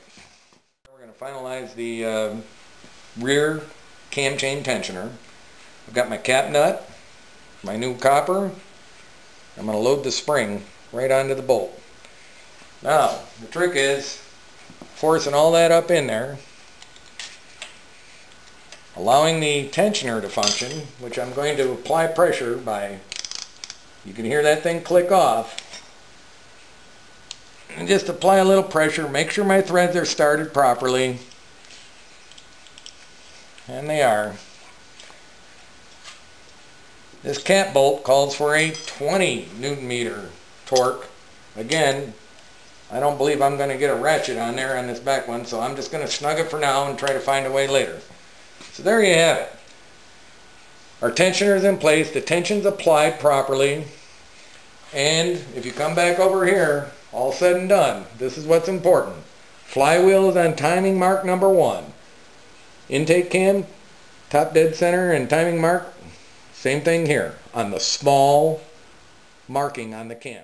As you recall, when we were installing the cam chain tensioners, to achieve the proper torque, I ran into a couple of difficulties trying to fit my ratchet and wrench in there. Well, my brain cramp has now passed, and all it really takes is an extension. So, these two bolts are 12 Newton meter torque. This is 20. So I'm going to go ahead and finish this off for you.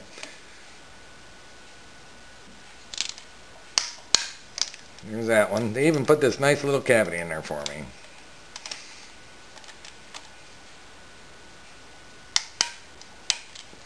I'm going to switch sockets. I believe it's a 19 millimeter. Bump my wrench up to 20.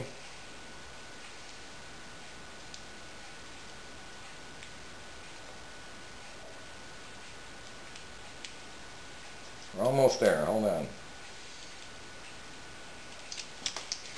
And this fits right on there. And I was at that one. Now, as we talk about the front tensioner, the accessibility is much easier, and we'd already torqued this one off. But as you can see, the wrench fits in there good. And if I was using my Allen socket, it also fits in here good with no issues. So, just wanted to solve that dilemma for you. Wrapping up the cam installation and the timing and the tensioner of the rear cylinder head, there's one last item, and they ask that you install this last. And I believe the reason is the chain applies pressure to hold this against the internal side of the case so it properly lands in its receiver at the bottom. The top's easy, it's visual. So all we're going to do, take this cam chain guide, walk it down here, you'll feel it, and then just snap it in. That one's in, and this is actually ready for a valve cover.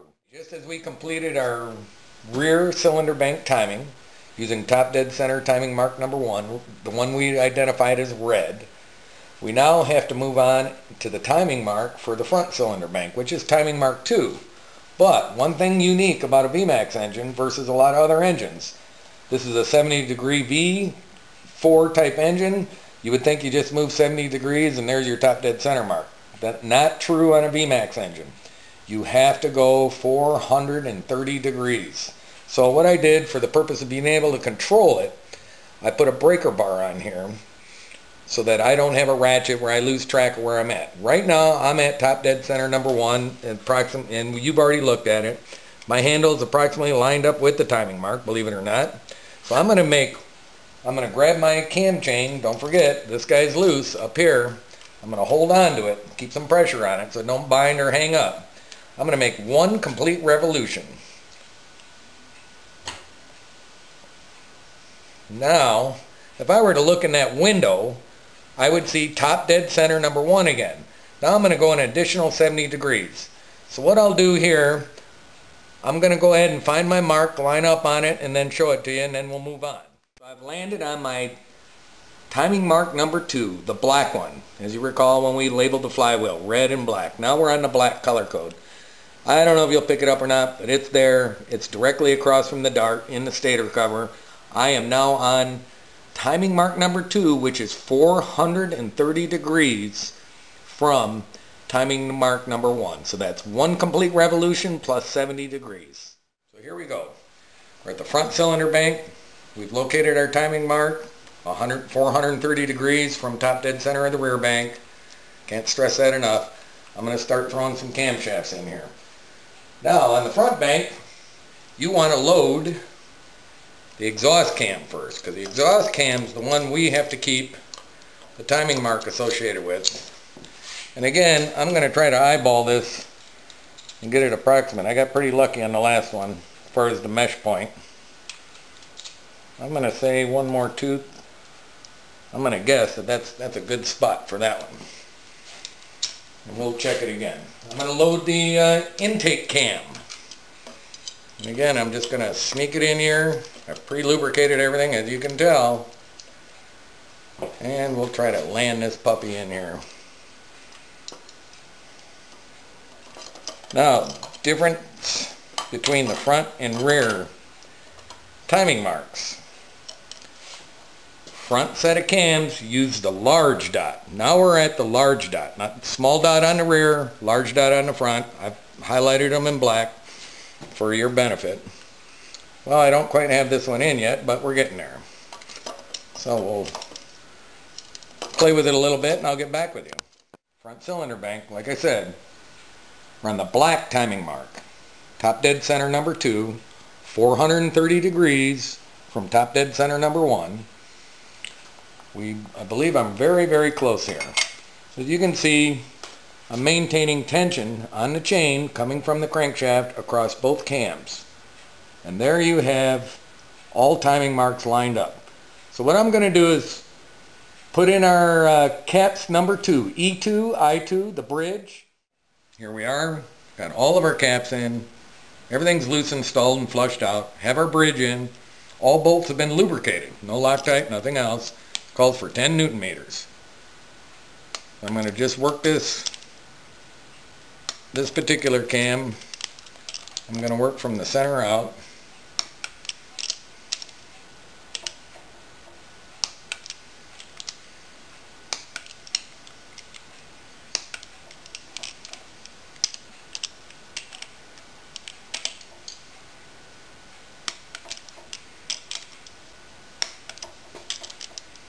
Everything's under tension here. I don't have the tensioner in, so I'm being gingerly here to make sure I don't cause it to skip across the sprockets. I have it right where I want it.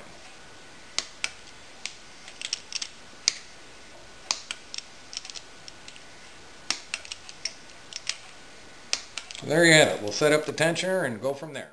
I didn't bore you with installing another cam chain tensioner, but as you can see, it's installed. We've torqued everything out. We're absolutely on our timing marks where we want to be. Everything's flushed out, timing marks are there, tensioner's in. Last item to install, you got to remember this before you start rotating this engine, is the chain guide, cam chain guide. Now this one goes in the front, so you just slowly feed it down in there, snap it down in, and there you have it. We have all of our cams installed. We're timed. We believe we're timed correctly. Our tensioners are in place. So what I'm going to do now is roll the engine around a little bit, feel for any real hard spots.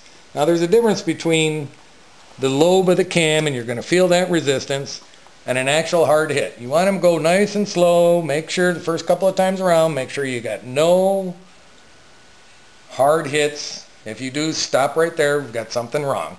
So this feels pretty normal to me. I'm going to bring this back around to my black timing marks, and I'm just going to eyeball it in here. Take a quick look through my timing hole, and yes, I'm coming into timing mark number 2. So I'm happy with what I see there. I'm going to go do the same thing for timing mark number 1. And again, I'm just going to eyeball it up. Try to get it close. That looks really good. Check my flywheel. And I'm right there. So I'm properly timed, properly phased, and everything feels good as far as the rotation.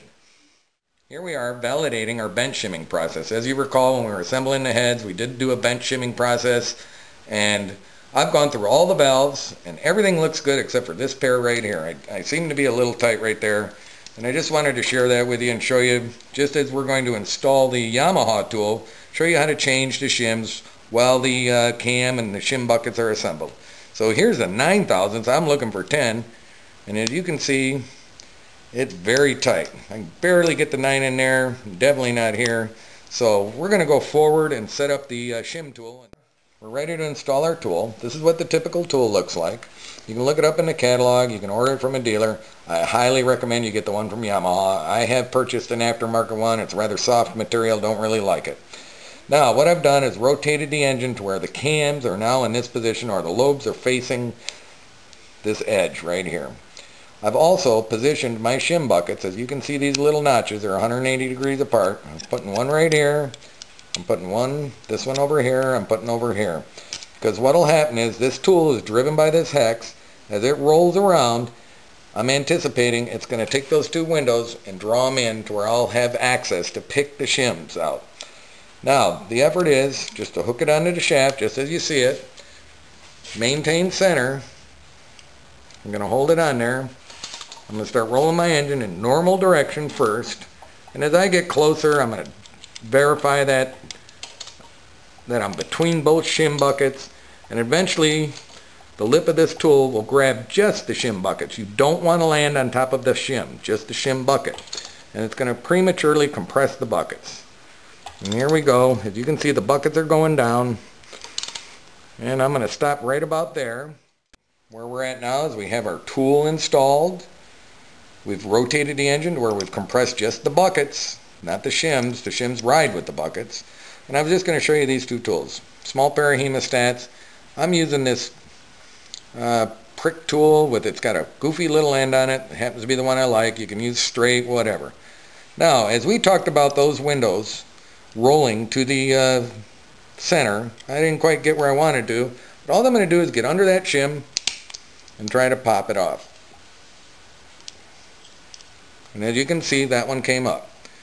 I'm going to reach in with my hemostat, grab that shim and pull it out. Now we know we were tight, so I'm going to look at my size, and it's a 255. So I'm going to set that one to the side. I'm going to pop this other one because they were both tight. I happen to be doing both at the same time.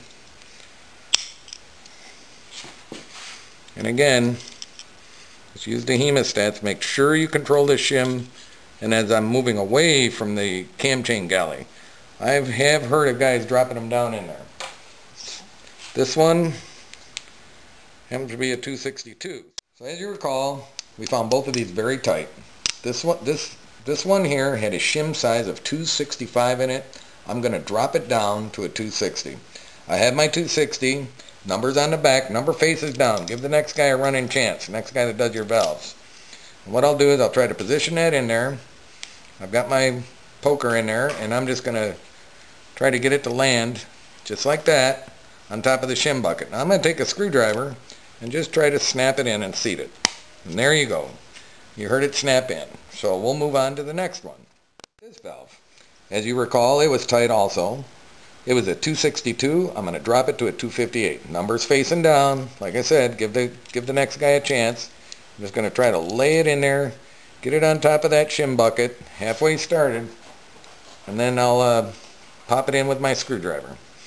And again, you should be able to hear it snap. Well, that one did go down. So there you have it. And now what we'll do, I'm going to rotate backwards. And my starter's in and everything, so you're going to hear some funny noises, but that's okay, go slow. I'm going to rotate backwards to get my tool out of here. I'm looking for that tool to come out as soon as I can, because I don't like going backwards in great distances. Almost there. There, my tool's out. Now what I'll do is I'll go to the forward rotation. And what I'm going to try to do is seat, make sure those are seated. Just going forward, let the cam lobes apply pressure on those shims. I'm wiped all the way across. Now I stopped right there. I'm going to come back and forth. Go back and forth across that shim a little bit, just to squirt out any lubricant that got under it, whatever. And there you have it. Gone ahead, changed both those shims using the Yamaha shim tool. And as you recall, the initial problem was a 9/1000 wouldn't even pass through there. Well, see, my 9 goes through nice and easy. I like to use 10 and 11 as a no-go. So here's my 10, goes in, looks pretty good. Now I'm going to go to my 11. And as you can see, it will not pass. So that is one set of valves out of all of them that we had to make some adjustments after the installation from based on our bench shimming process. So not bad at all. Here we are wrapping up some more covers and closeouts. What I wanted to share with you here is the valve cover gasket. Got a pair of scissors. Scissors aren't just for opening the package, but we're going to use it to open it. Make sure I don't cut through nothing. But you're also going to need a pair of scissors or some type of a razor knife, because you're going to find that this comes to you with a little bridge in it. And there it is right there. Nice cute little thing. It's part of the way they mold it, process it, whatever. So what you want to do is cut that bridge out without cutting into the gasket. So there's one side. There's the other side. And you can just throw that away or chew on it. And what we'll do is we'll set it up in a cover. Point of interest I wanted to point out to you on installing the valve cover gasket. I install it onto the valve cover. If you look inside the casting, you will see an arrow. The arrow's pointing in that direction. If you look on the gasket, you'll see that little dart, that little arrow. You want them pointing in the same direction. That does not mean pointing to the front of the engine. That means pointing to the exhaust side. And you'll see that as we go to install the cover. What I like to do, and I'll get it prepped up before we go over, I'm going to put a little bit of that Yamabond in there, help hold, not for sealing purposes, because this is a very good gasket, but just to help hold the gasket in place, kind of tack it in place, so that once I flip it over, it isn't flip-flopping all over the place and while I'm trying to install the cover. Here we are. I have our valve cover, have the gasket installed. Like I said, I put a little trace of Yamabond in that groove side down, facing the cover, and that helps hold it as we're going to flip it over and attempt to install it. Again, don't know if you can pick that up. That arrow right there points towards the exhaust, and we're at the rear cylinder head, so it's going to point rear. Front one points forward, rear one points rear. So wish me luck here. Now what you want to do is just try to hold everything in position, walk it down on top. Don't worry about those little ears. And I'm going to just hand start 2 bolts just to be somewhat centered. I happen to be using a little bit different valve cover bolt here, preference again. And now's a good time to take a look at your gasket and these ends. I don't know if you can see this or not. These ends. Don't sink them in, just push them in flush. As you can see, I'm still floating around here because I only have 2 bolts in. So I'm going to go ahead and hand start all the bolts because the grommets will help center the valve cover. Alright, we're ready to wrap this up. So what we've done is set the cover on. I've hand started all the bolts, all the valve cover bolts, because the grommet helps center and position the valve cover. These are all just loose installed. A thing you're going to want to do before you torque this thing down, walk through, even with a flashlight. Sometimes I use a flashlight. I don't know what this is going to do, but walk through and verify that thing is in position 100% all the way around before you start torquing it down. Now going back to these flats right in here, you don't want to overthink them. Just flush them out just like that. No big deal. Valve cover bolts, they're all a shoulder bolt. So what they do is they compress the grommet and then they bottom out on the shoulder. So all we're going to do is bottom these out on the shoulder. I'm just going to use a crisscross pattern. 1, 2, 3, 4. We'll go 5, 6, 7, 8. Something like that. And that's all you need to do, and these valve covers are installed. So if you click a few of these off here, and it's seating the grommet, which is I happen to lubricate the grommets if they're used. Adds a little more life to them. I could have went a little farther on that one. And we're just about there. So what we'll do, 6 Newton meters, I'm sorry, it's a 6 millimeter bolt, 10 Newton meters. There you go. You don't want to over torque these or you'll snap them off right in those cam caps, because it is a shoulder bolt. What we have here is one of 4 cylinder coolant covers, and behind that cover is just a simple little plug. And there's the part number for it if you happen to need to look it up. And it's as simple as just installing it on the end of a spark plug. You were probably wondering why the spark plug was there. And then you also use the spark plug to remove the old one. So what I've done is I prepped this new one, put a little bit of oil on it. Again, rubber likes petroleum, so we're going to go there.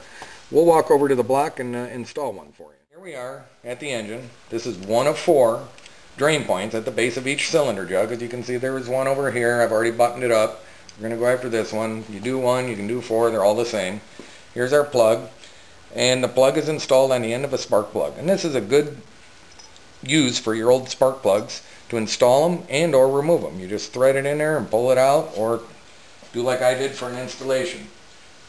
Point I wanted to make here on the cover itself, the cover, there's your typical cover. This is the top, this is the bottom.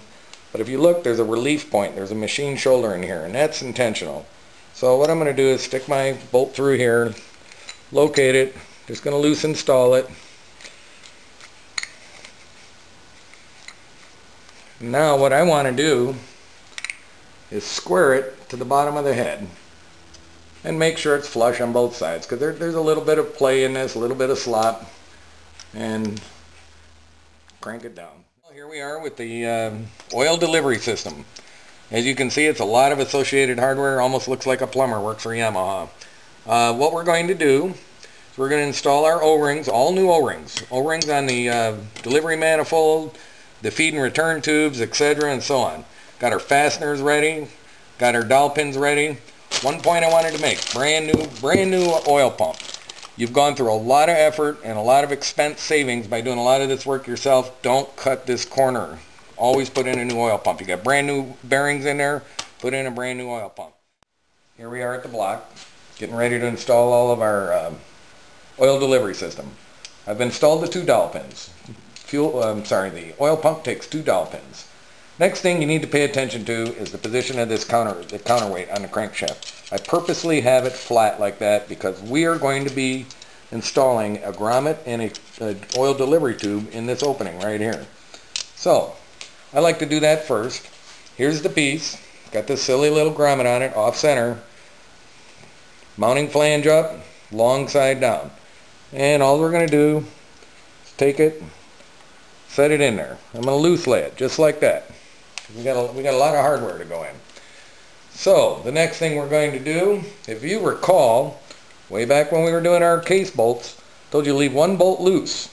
Leave it loose. This is the bolt, and this is why. We're going to take our main delivery system. I'm going to install this right inside here. It's got a lead in on it. You want to go nice and easy. Don't tear up your new O-ring. And we're going to take this puppy and stab it down. Line up all 4 points. Now I'm going to extend this out. It's on a slip fit. And extend this out so everything lines up. And there you go, just like that. So here it is, right here. Here's that gland coming off this tube. Here's that extra long bolt. I'm going to throw it in there. I'll put a few turns on it. Again, just so the bolt don't fall out, and we'll come back and torque it. Now we can go ahead and torque that. So just wanted to give you an opportunity to see why we left it loose and its purpose. That penetrates an oil galley. This is going to be a delivery for that oil galley. Here we are. You've seen the functionality of this bolt, and we'll come back and torque it. Main header system. Now we have 2 hold down points. But before we can install the fasteners for that, we have this drain tube. This drain tube is part of the return, oil return, coming back out of that main breather housing, I believe. So that just sets and overlays on top of this manifold bracket. So now I'm going to grab the 6mm, it's a hex head. I've dressed it with red Loctite. And I'm going to hold on to this just like this. This is not the time you want to be dropping a bolt or having a problem. It will make for a bad day. So I've just got that one hand started. I'm going to grab the second one. And we'll come back after everything's assembled and perform all of our torque settings. Keep in mind, this guy's still floating out there. We just want that puppy to float right there. So now, I'll go ahead, get our brand new oil pump. We have our dowel pins in.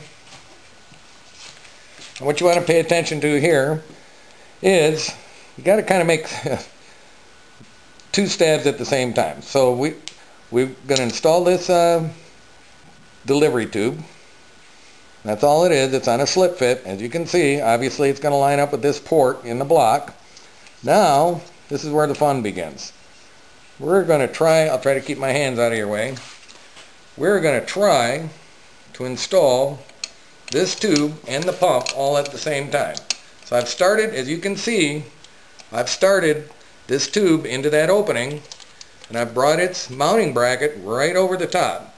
Meanwhile, I'm trying to maintain this position, all coupled with trying to hit the dowel pins. And we are real close. Almost there. And that's looking pretty good. I'm going to go ahead and throw some of the fasteners in and draw down the oil pump. I've switched to a socket head Allen, and again, these fasteners are prepped, red Loctite, my preference. I didn't even look at the manual to tell you if you're supposed to do it or not. It's inside the engine. I'm doing it.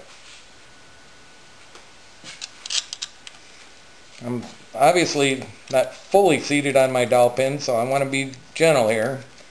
Draw it down slow.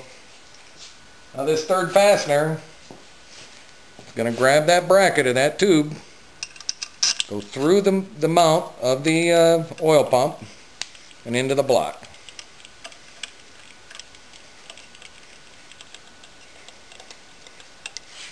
So as you can see, there's a lot of hardware here associated with this oil pump and delivery system. I'm just slowly pulling this down. I don't want to get ahead of myself. Let it come down on top of those dowels. You can hear it seating. If I could seat that wrench.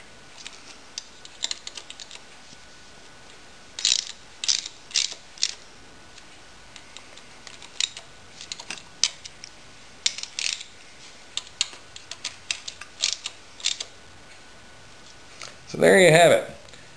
We have our pump installed.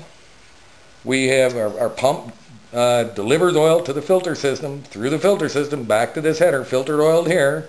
It's distributed across all the main bearing journals, and back to that one oil galley, which takes care of a few other circuits for us.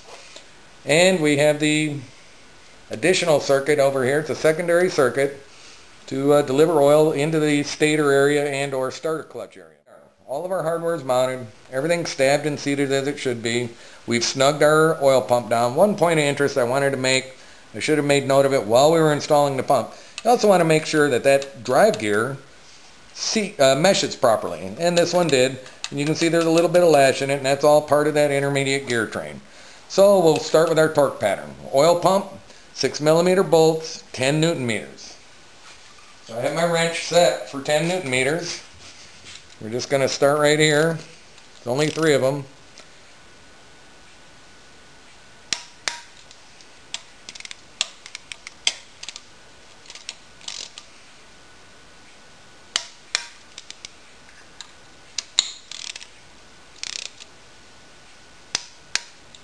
Okay, now I'm going to switch to a 10mm socket for those 2 fasteners, those hex fasteners. And it calls for 12 Newton meters because they are flange type. So you bump it up just a little bit. Keep in mind, our drain tube is stacked on top of this bolt here. So here we go. Now we're at 12 Newton meters.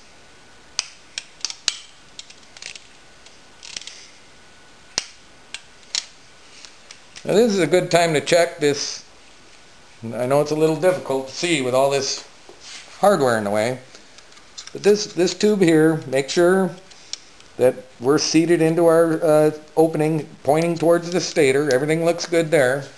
So the last bolt to do, and you don't want to forget about it, was bolt 20 I believe, and it gets a 24 Newton meters.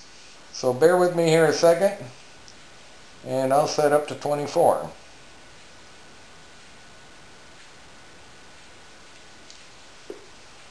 Okay, I've got it.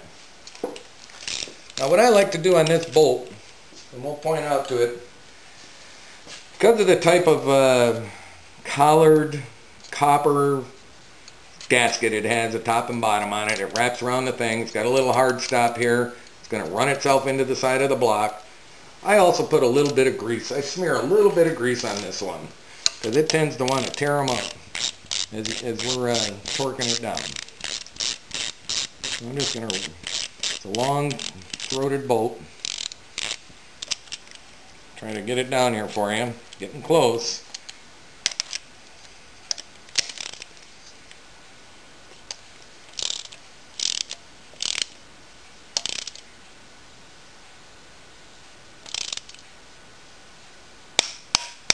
And here we are at torque. So what we've done is completely installed the oil delivery system, and one last note I want you to pay particular attention to, and I'll go get the wrench to roll this crankshaft over.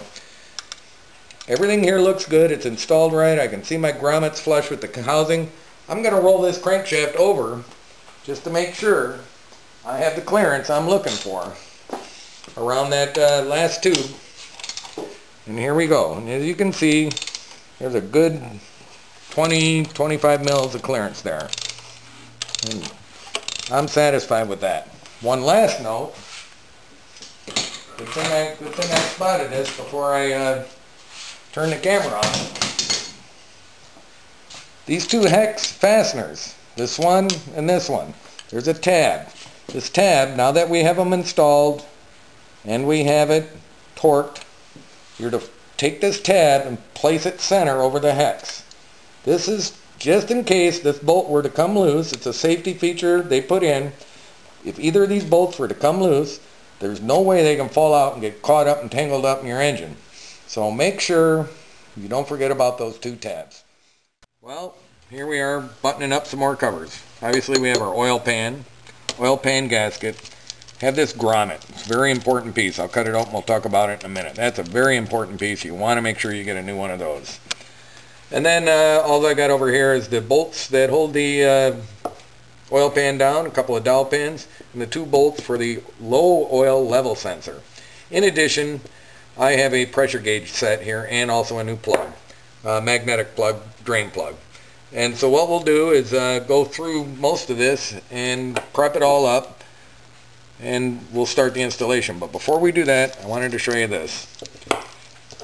As simple as this is a very important piece to your oil lubrication system. This is the grommet, and you'll see it as we install it. This is the grommet that's going to snap over one of the oil delivery tubes, and it functions as a cushion or as a push-off. The oil pan forces down on that to maintain the seating of that delivery tube. Another thing on the oil pan here, let's cover a couple items while we're here. You want to make sure this little spill pot's in place. That's one of those drains that comes down, goes in here, just keeps it from the oil from slinging and getting caught up and everything else. You got this little bracket in here, and that's really all the components. Pay attention to these two pads and this area right here. That's where this grommet, I'm going to just set it in here. If you can imagine that, just like that. But it's going to be installed on the other piece. So as we draw this up, it's going to apply pressure to that fill tube. These two pads right here apply pressure to that main oil header, so it doesn't pop out under high pressure. And it keeps everything seated and all your O-rings seated. And this is just some little separator. Our drain plug's down in here, and we'll go from there. Here we are, back at the engine, ready to close out another panel, put another cover on. So what I've done is I've installed the gasket. I've put my dowel pins in place. This is your last opportunity to go back and check everything. Check your torque on bolt 22. Make sure your tabs are centered over your hex hold down bolts for your oil manifold. Make sure you're seated in your delivery tubes. And right here, that's that grommet. That's that piece I just showed you. I took and I elected to put a little smudge of even Yamabond on the inside of it and just smash it down on top of there. Replace that grommet, because as that dries out and spreads out, it's less pressure being applied to keep that O-ring in its journal or in its port. You also have these two rubber pads, which we talked about earlier, where how the oil pan itself applies pressure here, here, and here to hold this oil system in place while it's under high pressure. So here we go. We're just going to drop the cover on. Like I said, the dowels are in place. I'm comfortable that we've got everything where it needs to be. And get this to line up a little bit. Go from there. Now all the bolts, there's 12 of them. They're all the same length. So I'm going to go ahead and put these in, flush them out. We'll run through a quick little torque pattern and go from there. Oil pan's in place. All the bolts are in. 12 fasteners, 6 millimeter, 10 newton meters. Just going to use a crisscross pattern. 1, 2, 3, 4, 5, 6, 7, 8, 9, 10, 11, 12. And we'll go from there. Oil pan's in, torqued out. Next is our oil low level detection. This is not an oil level gauge. It's just a detection. Low oil or greater than low oil. It's just kind of an on-off type thing. All you do is start it down in here, snap it past that O-ring. Now I'm going to take the routing a little bit. There's a little tab that's going to go in here. I'll show you that when we go through the wiring dress out. I'm just checking myself here. Looks good. I'm going to throw that over there. 2 screws. They're shorter than the ones used on the oil pan itself. It is a blind hole. You don't want to overdo it and put too long of a bolt in. And again, it's just a matter of running them down. 6 millimeter, 10 newton meters of torque.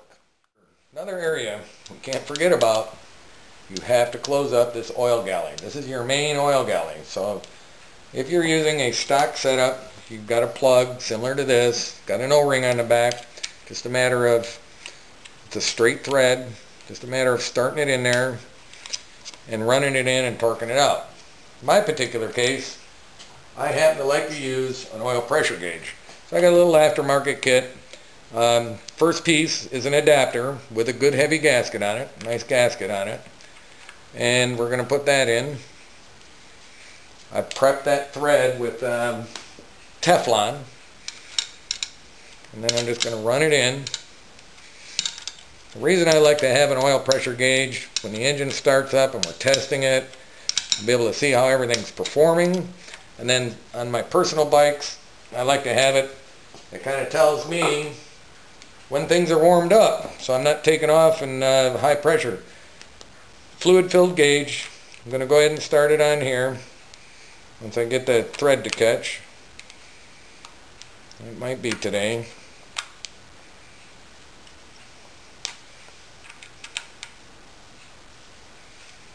Well, I'll take the meter off, take the gauge off, and see if I can have any luck with it like that. There we go. That brass, you don't want to force it.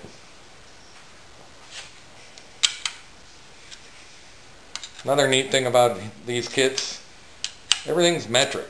So basically, I'm not going for a bar mount or a water pump mount, just something I can glance at when I'm tuning the bike and or waiting for it to warm up. So I'm going to clock this approximately right here. Of course, we're working upside down, but it's the best way to show you. And then I'm going to put my gauge in, torque it up, or not torque it off, just set it. It's all tapered threads. You have to use some good judgment here. Again, keeping in mind it's brass. That's getting pretty good. So the next time I have the engine rolled over, I'll clock that meter to where it's pointing straight up. You pretty much got the method of operation as we go on here, as we're getting close to the end. So what I did is I threw in the oil delivery system that comes up through the breather housing, feeds both cylinder heads. All you got to keep in mind, new copper, new copper, new copper, new copper, new copper, new copper. Always put in new copper. You've done a lot of work on this engine for the 20-30 cents these things cost. Don't hold back. Another point of interest, because I'm working in this area, I decided to tape off my intake ports just in case I drop something or whatever. So where we're at is, you want to bring this kind of down. It's all hand started. Bring it down, bring them in, get everything lined up, get everything in place before you start torquing. So these two, banjo bolts require 18 Newton meters of torque, so I'm just going to go ahead and finish them off here for you. And that copper's soft, you can feel it drawn in. There's that one. Come over here and get this one.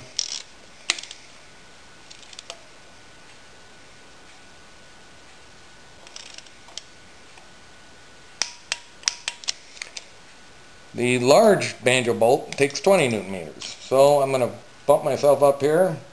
20 Newton meters, switch sockets, and we'll have this wrapped up for you. So here we go. And there we have it. So again, everything inside of here looks to be ready. We're going to go ahead and install the starter. Just a typical VMAX starter, nothing special about it. Take a good look at your O-ring, make sure you make your own determination if you need to change it or not. I elected to change this one. One thing I like to do, being that the block was painted, I go ahead and scrape the paint off this mounting surface, and also the back side of the starter, for the purpose of having a pressure connection to ground versus the slip fit of the collar. You will get some grounding properties out of that, but not as good as you will out of a pressure fitting. So, to install it, just as simple as it looks. So, gotta line it up with the opening. You might have to fiddle with it a little bit to get your gear alignment, and then just slide it in. Now I'm going to back it out just a little bit because I find that it likes to be out just a little bit. To see this amount of exposure is very normal, so ignore that. That's just the way they have it set up. For mounting, you got a long and a short bolt. That's all it is. Long bolt in the top, short bolt in the bottom. I'm going to run these in and I'll get a torque set up and we'll go from there. As you can see, everything's in place. It's been flushed out.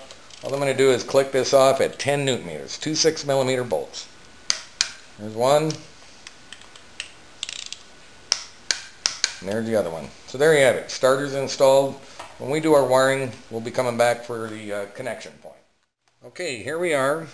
I believe we're down to our last cover. It's been a long haul here, and we've covered a lot of ground. So what we got is a stator tuning fork emblem. That's the one with the half cut in it. Goes around the timing mark opening. Here's our closeout screw for the timing mark opening. Pay attention to the back side of that. It has an O-ring on it. And while we're talking about O-rings, I have an O-ring on the back of the tuning fork emblem. It does function as a seal, and it will leak if it's bad. Then we have this rubber grommet. Grommet has no sealing properties, but it does go behind the tuning fork emblem in order to prevent a hard metal-to-metal itch between the emblem and the stator housing. We have a compression washer, and you're going to see how that goes in, along with a couple of fasteners. I've installed that grommet that we talked about. There's 3 little points that it snaps onto, here, here, and here, right on the stator cover. Next thing we want to do is install this compression washer. There's a shoulder to it. That shoulder faces in towards the bolt. And then as you can see, these 2 little bevels will function as a deflector or pressure point. So just drop that in just like that. Should look just like that. We have our tuning fork emblem, O-rings on the back. Make sure you got that. Now you want to be aware of your mounting points to kind of line everything up. You will be able to rotate it if you need to. So I'm going to just guess at it. Something like that. Looks like I'm close. We'll find out when we go to put the bolts in. So that looks good. Just a couple of fasteners.